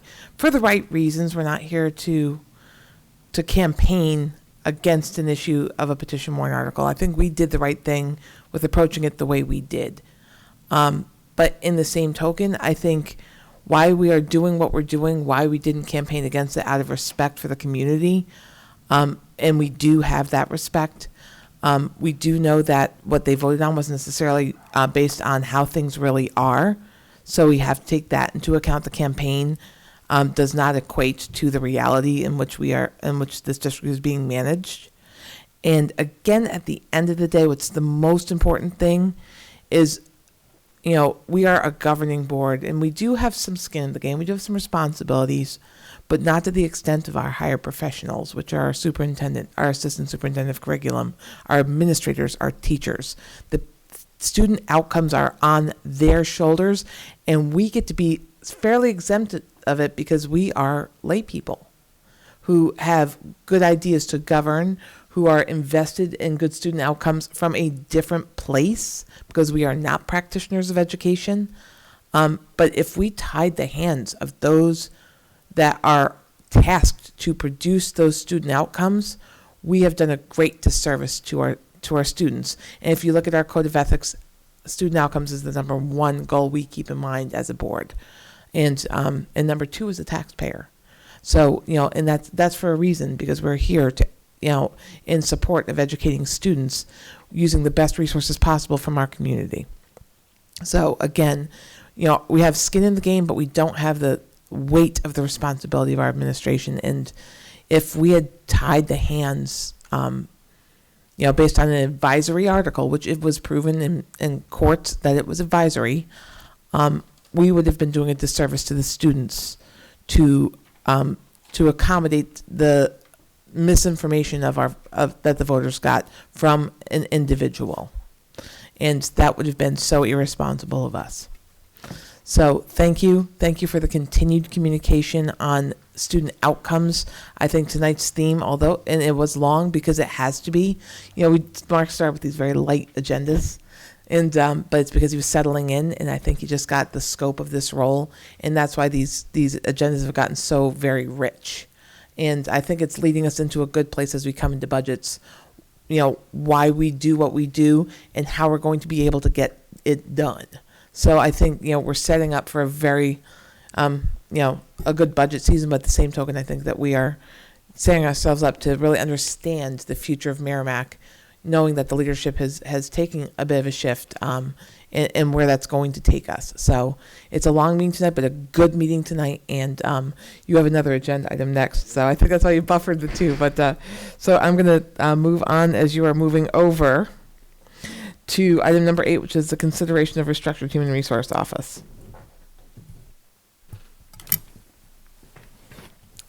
Thank you. So, in your packets tonight, you have a draft of two positions that relate to our human resources department. So, as you know, there's been a retirement of our human resources director, and every time that there is a such movement, it begs the question, do we wish to continue exactly as we did, or given the opportunity presented by the change, is there an argument to be made to do something a little different? And I think different is maybe a theme tonight.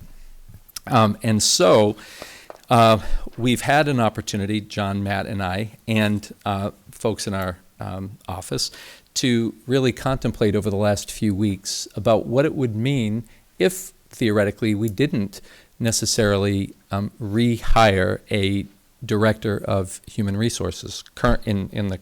In the recent past, we've had a director of human resources and an HR assistant. But like everything else we've talked about tonight, the world of human resources at the school level has changed dramatically. We often say that our beloved Mary Frazetta, who was the HR assistant years ago, wouldn't even recognize the job that she had less than 10 years ago, because it's changed so much. And that change prompts one to ask, is the current structure the right structure anymore? And really what we see is that the role falls really into two parts. There is a part of the role that has to do with compliance, legal obligations, maintenance of records, just to name a few. There's another part that is really the human part of the human resources part, the need to meet with people who are in a health crisis or whose family is in a health crisis, retirees who need their benefits explained,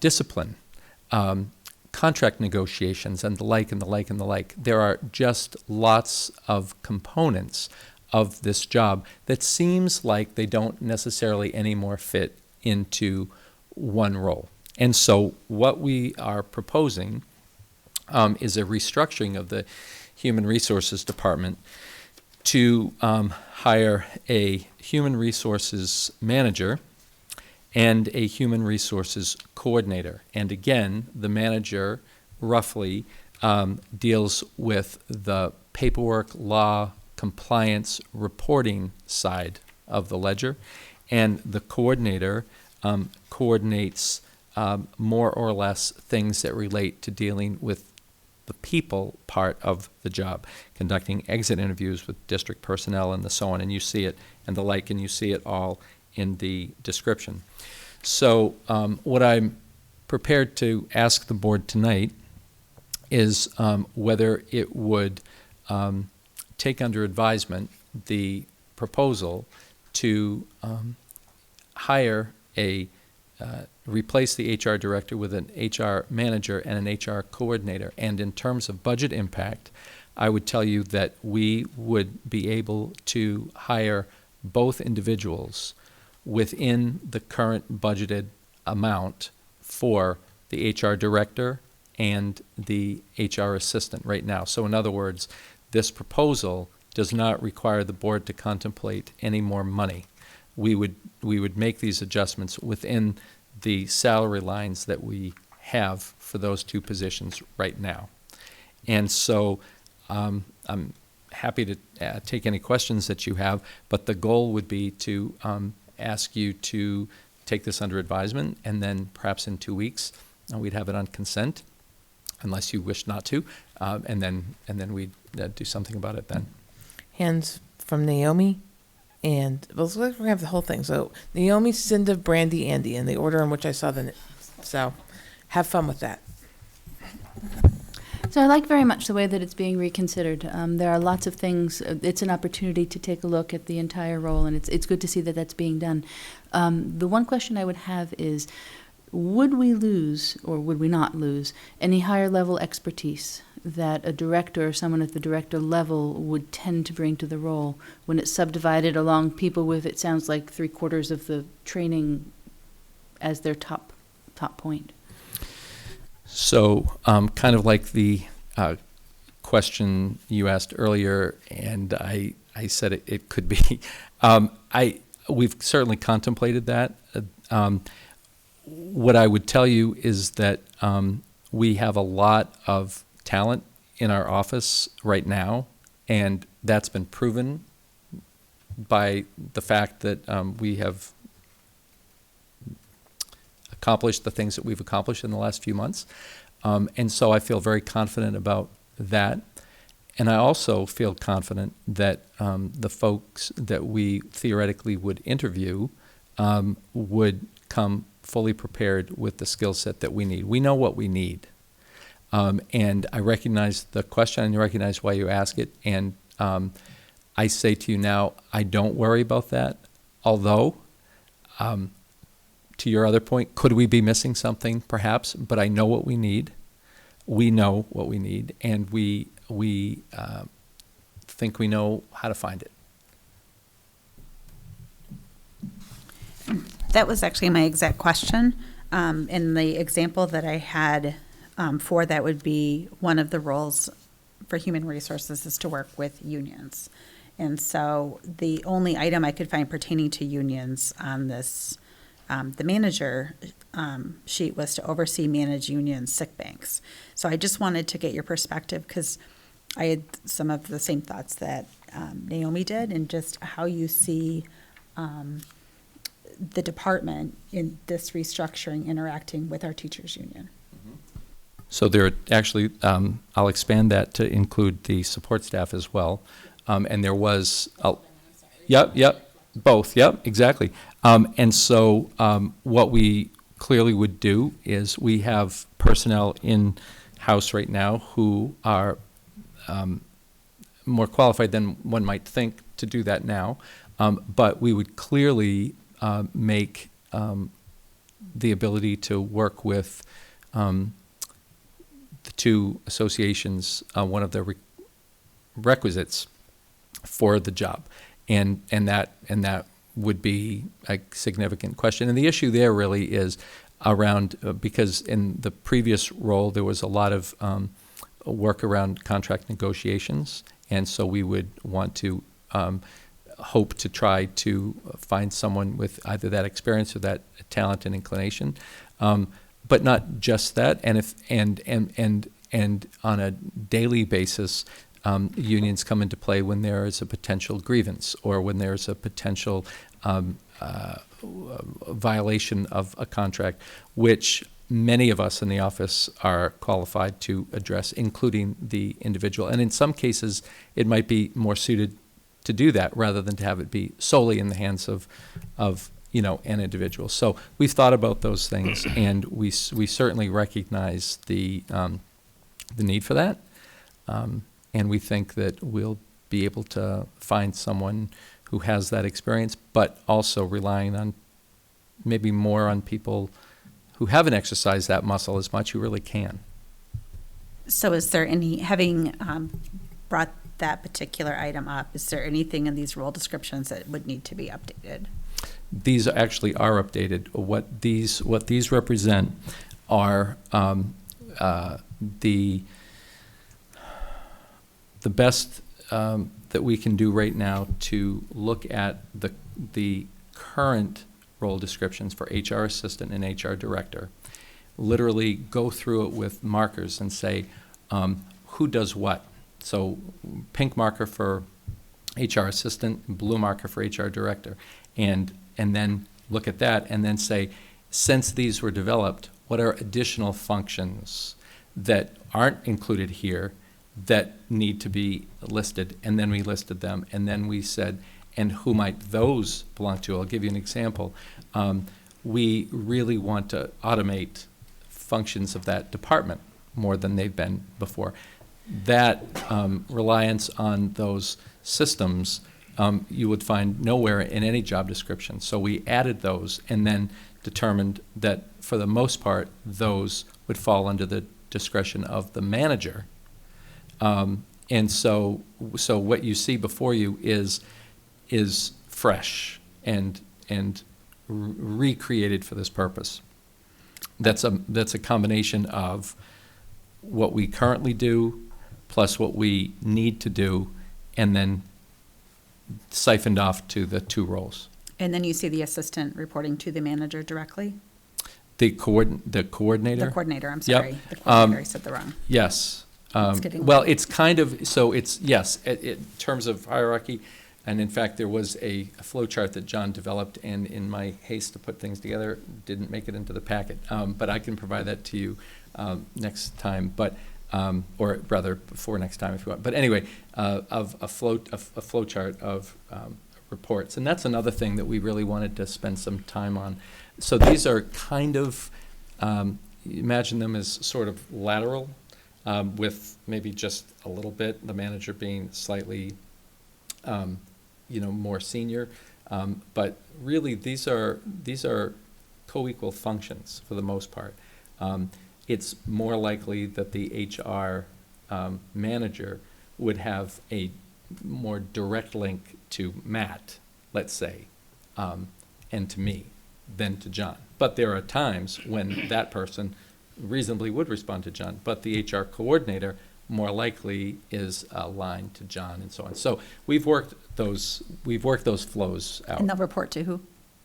So the HR coordinator, let's say, would more likely report, let's say, to John and then me. So ultimately, I'm responsible. But we've worked out those flows. We've really sat and talked about, these kinds of things. Okay. And again, it's the opportunity that's presented by a change to ask, do we just continue to do exactly what we have been doing, or what would be the reason to do this? Not change for change's sake, but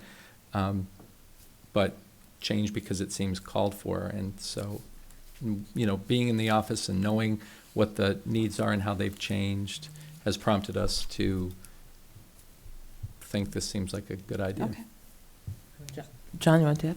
Just an example, Cindy, just an example of that for the hiring process. It's often that I work very closely, and I have, since coming out of the position with Paula Williams, who's currently our HR assistant. I've worked a lot with her about the process. I interview them, I make final recommendations to Mark, and she goes through benefits and the strategies and all those. So we have to be in tandem with our schedules and our ability to meet and greet potential employees as they come into the office. So there's a very close connection of us working together doing that.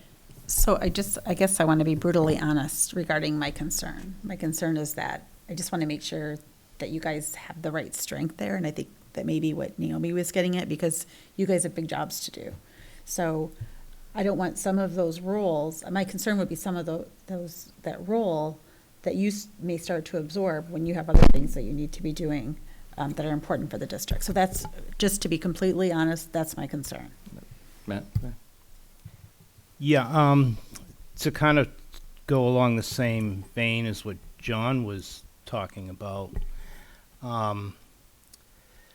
to further I was going to say I have a vested interest in, but I'm not going to do that. To further the goals of the district and to make us much more efficient and to bring us more into line of where we should be, my area that I would like to look at is when you look at the HR manager role, the automation of a lot of things that we have been doing manually in the past. For number one, for more accountability, for more accuracy, for more speed, everything like that, for less paperwork. We want to reduce the amount of paper that we have. This is one way of doing it. Infinite Visions is the software that we use for payroll, that we use for budgeting. It has a human resource component in there. It ties into the employee portal. The employee portal could, right now, everybody looks at their W-2 forms and their paychecks there, but it can be expanded to do contracts. It can be expanded to do change in W-4s. It can be done, a myriad of forms can be built off of that employee portal. And this is something that a lot of districts, if not most, who have this software, which is most in the state, utilize the employee portal for. So that's one of the areas that I would like to assist in starting to move towards. The expectation is not to have this all done after a month of hiring the new person and doing the reconfiguration. But when you look at the HR coordinator's job description, a lot of that is currently being done by the person who has the role of HR assistant. So that is fixed. This and the HR manager, some of these are new, but most of these are the same things that were being done previously. One of those things is dealing, I don't know if it's here or not, dealing with the unions and potential grievances and whatnot. That is something that I would like to get personally involved in more so, seeing I negotiate contracts also. So if anybody in the custodial area has some sort of issue, I would like to be brought into the picture, as that is kind of the umbrella of what I oversee. So that's well said, and we've really learned a lot from Matt in these last few months. And one of the things we didn't really highlight tonight, but it's a question of how much do you want to know? But there are a lot of efficiencies that we can put into place that will have the benefit of freeing some folks up for other duties that one might think one ought to be doing anyway. And so Matt just alluded to a couple. And they're also a best practice for things like for auditing purposes. They're not only efficiencies in terms of time, but they have the added benefit of being able to have really good, solid paper trails, for instance, and so on, which is really an enhancement too. So the thing we didn't really discuss a lot is that a lot of what we're planning to put into place, which the HR manager working with Matt could really do, would be things that would make a lot of our jobs actually easier. We have, for instance, Health Trust. who provide lots and lots of services that I would say we probably don't utilize as fully as we might, and we are planning to do that. And that will have a material impact on time spent that can then be redirected to other things. So we really have thought about sort of the master plan for all this. And like everything, it's not going to, November 1st, but we really have thought a lot about that. Yeah, and I kind of, if I could just 1 second, and I see what we have down here is kind of evolving as we play things out. This is a draft for a reason. And looking at it, looks pretty good, looks pretty accurate, but sometimes you don't know what you don't know, and we'll figure that out and kind of refine this document as we go along. Yep, that's well said. So really, it's more philosophically presenting a concept to the board and asking you to recognize exactly what Matt said, that the job descriptions will probably, as they play out, will be, which they always should be. I think we're at Brandy, then Andy. My comment was really surrounding titles. When we're, a hair above, coordinator typically isn't a hair shy, in my opinion. So I was wondering if assistant manager or something, especially if she's going to be dealing, or the hire will be dealing with the human side of things. I think that's not typical for a coordinator, but rather, a manager of sorts. So I wonder if we don't, when we're revising this, and it's a work in progress, and I appreciate that, but maybe we also look at an appropriate title, or if that is the appropriate title, then the role description modifies a little bit, something to get here as opposed to here. Yep. No, thank you. Yeah, if you look at other districts, you look at Bedford, they have human resource coordinators. They have 2 of them.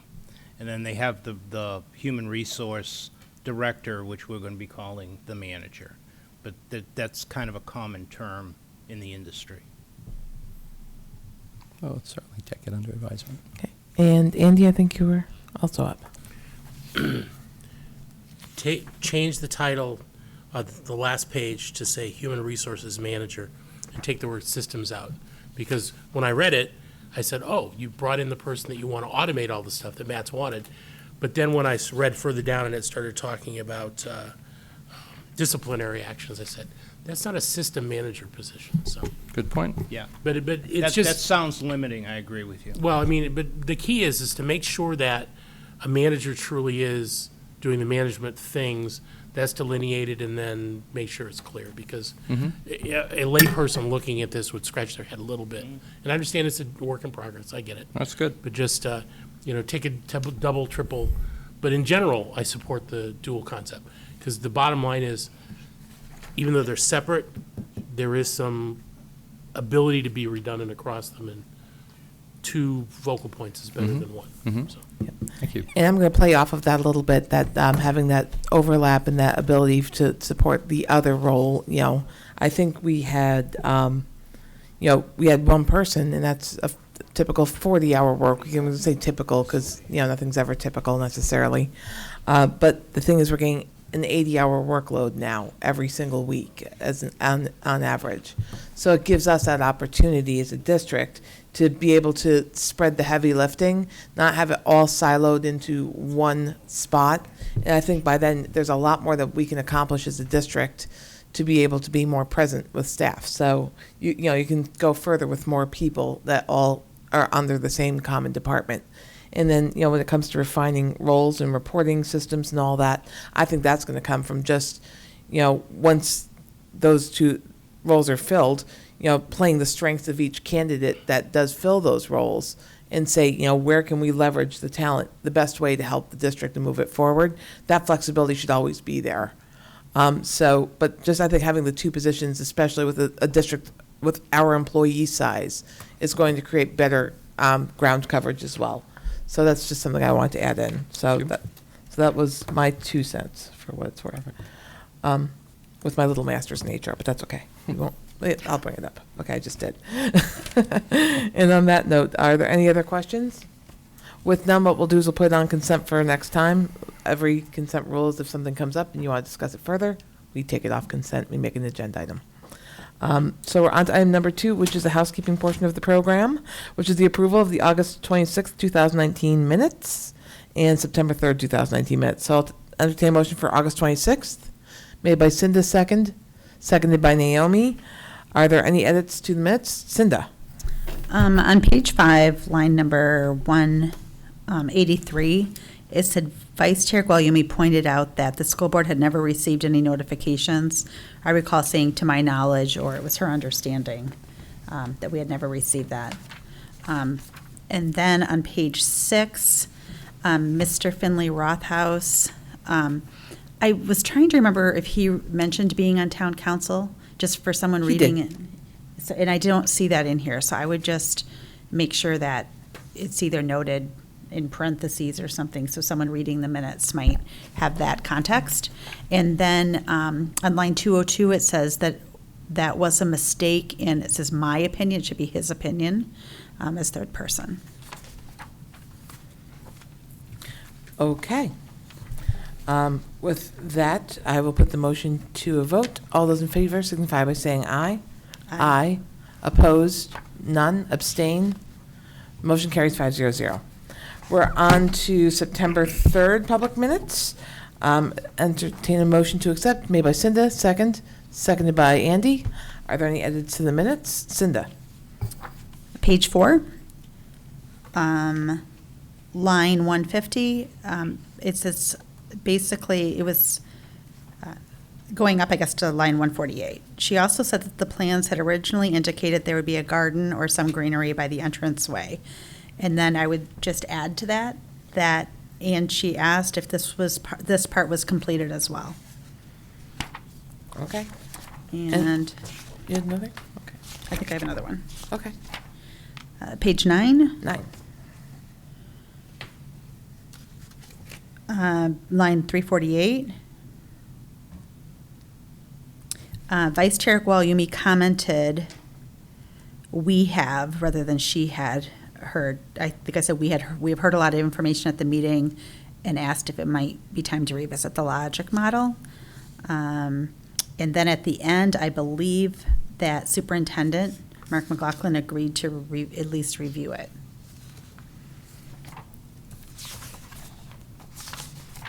That's all. Okay. Any other edits? Seeing none, all those in favor signify by saying aye. Aye. Opposed, none. The motion carries 500. We're on to item number 10, which is the acceptance of gifts and grants under $5,000 with Matt. Thank you. We have a gift to Merrimack High School from the American Tower Corporation and St. Gobain Corporation in the amount of $2,924.28 to be put towards supporting the Merrimack High School first team, Chop Shop number 166. So we put that before you for your consideration. Thank you, Matt. I'll entertain a motion. Andy? Move that we accept the gift from American Tower Corporation with our sincere thanks. Second? Seconded by Brandy. All those in favor signify by saying aye. Aye. Opposed, none. The motion carries 500.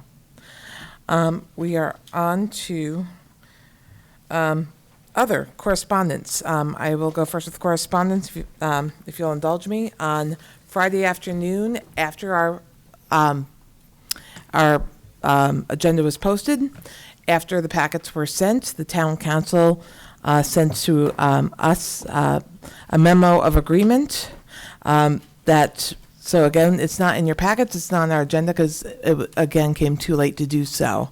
And that's why we ended up last time to have a special meeting.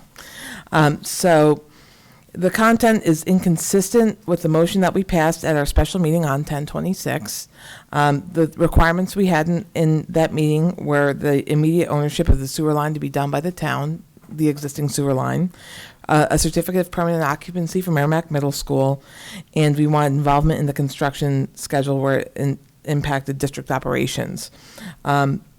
Instead, what was offered is that the ownership of the sewer line will only happen after the project is done.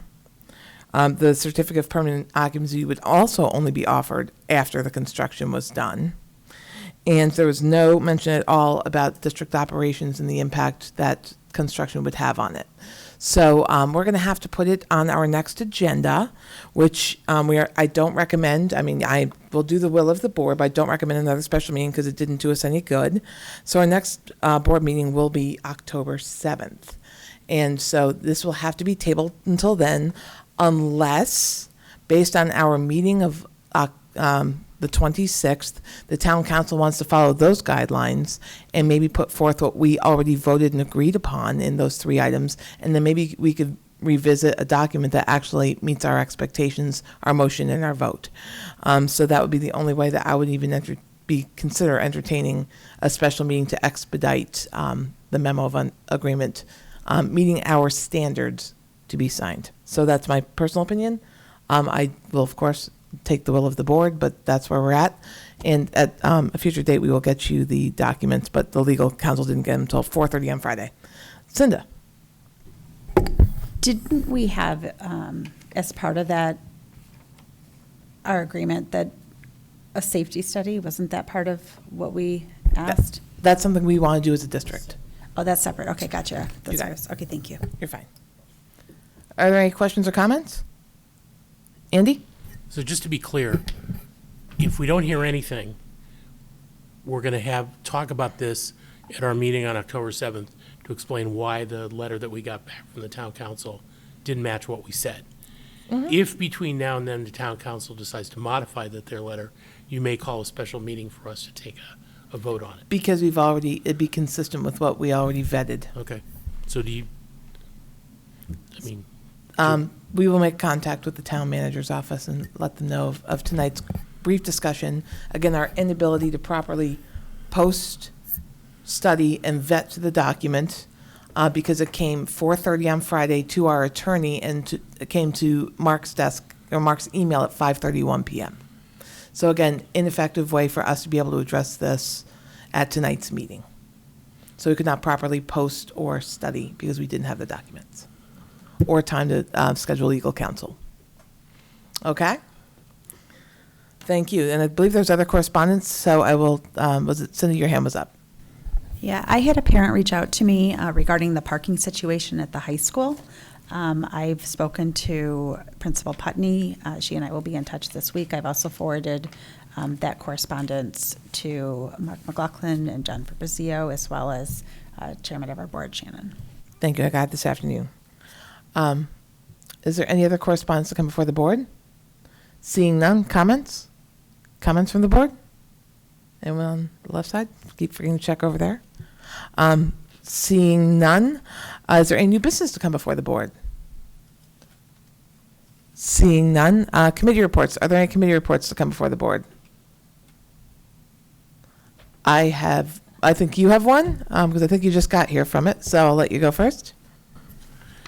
I was just commenting, I haven't eaten since 12:30, so it's been a long time and it's late. Wow. He gets hangry. Yeah, hangry, that's what it is, right? So I'll temper my comments. So yeah, right before this meeting, we're at a Ceres Board of Directors meeting. I actually wasn't at the Board of Directors meeting because prior to that, we were doing an interview for the program director position, which lasted the entire time of what the meeting was supposed to be, which is good because it was a good conversation. So hopefully I'll have news next report, but that's it. I attended the Greater Woods Subcommittee meeting, which was on, I just changed this to October for the next meeting, which was on the 10th. And we actually updated the stewardship plan, which we are obligated to do because of all the projects that have happened in the last really 9 years since it was written. So updating the projects that are done, the trails that have been developed, giving accurate descriptions based upon nature, like nature happens, it's not always as you left it. So making sure those proper updates are there so it becomes a resource for the community to use as the guidepost of that property, which is now up to over 600 acres. It was just about 500 when we first had the subcommittee established. So, but that was a good 3-hour exercise. So good times. Are there any other subcommittee reports? Seeing none, I will tell you that the football team is 2-0. So go Hawks. You know, volleyball team is doing a great job. So thank you for double dutying, not to mention your schoolwork. I'm sure that you're going to be very tired tomorrow. Do you need me to write you a note? I'll write you a note to any teacher you need. So on that note, if there are no other committee reports, we'll go on to the next item, which is public comments on agenda items. Rosemary, welcome back. Yep, thank you. Rosemary Rung, 21 Ministerial Drive. A couple comments on the agenda items. One regarding the graduation rates. You know, back in my day when I was on the school board, we saw a correlation with dropout rates and a strong economy because some kids would opt out of school to go to work. So I don't know if that was an element in what we've seen the past few years, but that was just my experience. The other thing I would probably suggest to Mrs. Putney in the future, she must have the numbers on modified diplomas. And usually those are typically after, 5 or 6 years. I think up until a child's 21, they can still access our services. And I believe Merrimack still offers a modified diploma for students that have special needs. So, getting that number, I think, would be helpful, I think, in some of your comments, and also the number of students that are getting their GED. So it's provides more of a comprehensive explanation of what that delta is between the graduation rate and then those that are dropping out, that difference.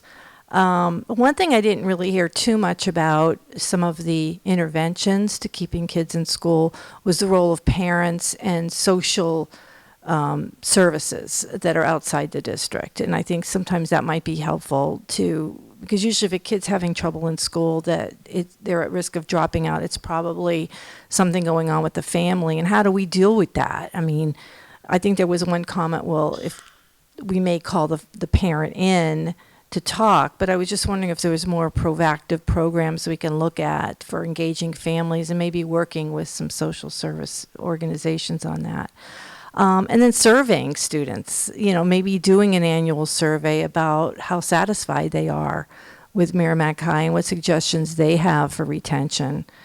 And then as far as the homework grading, I totally agree that it doesn't make sense to grade homework based on the correctness of the document, of the answers. But people still, I think, need to have positive reinforcement for behavior for desired behavior, like completing homework that's been assigned.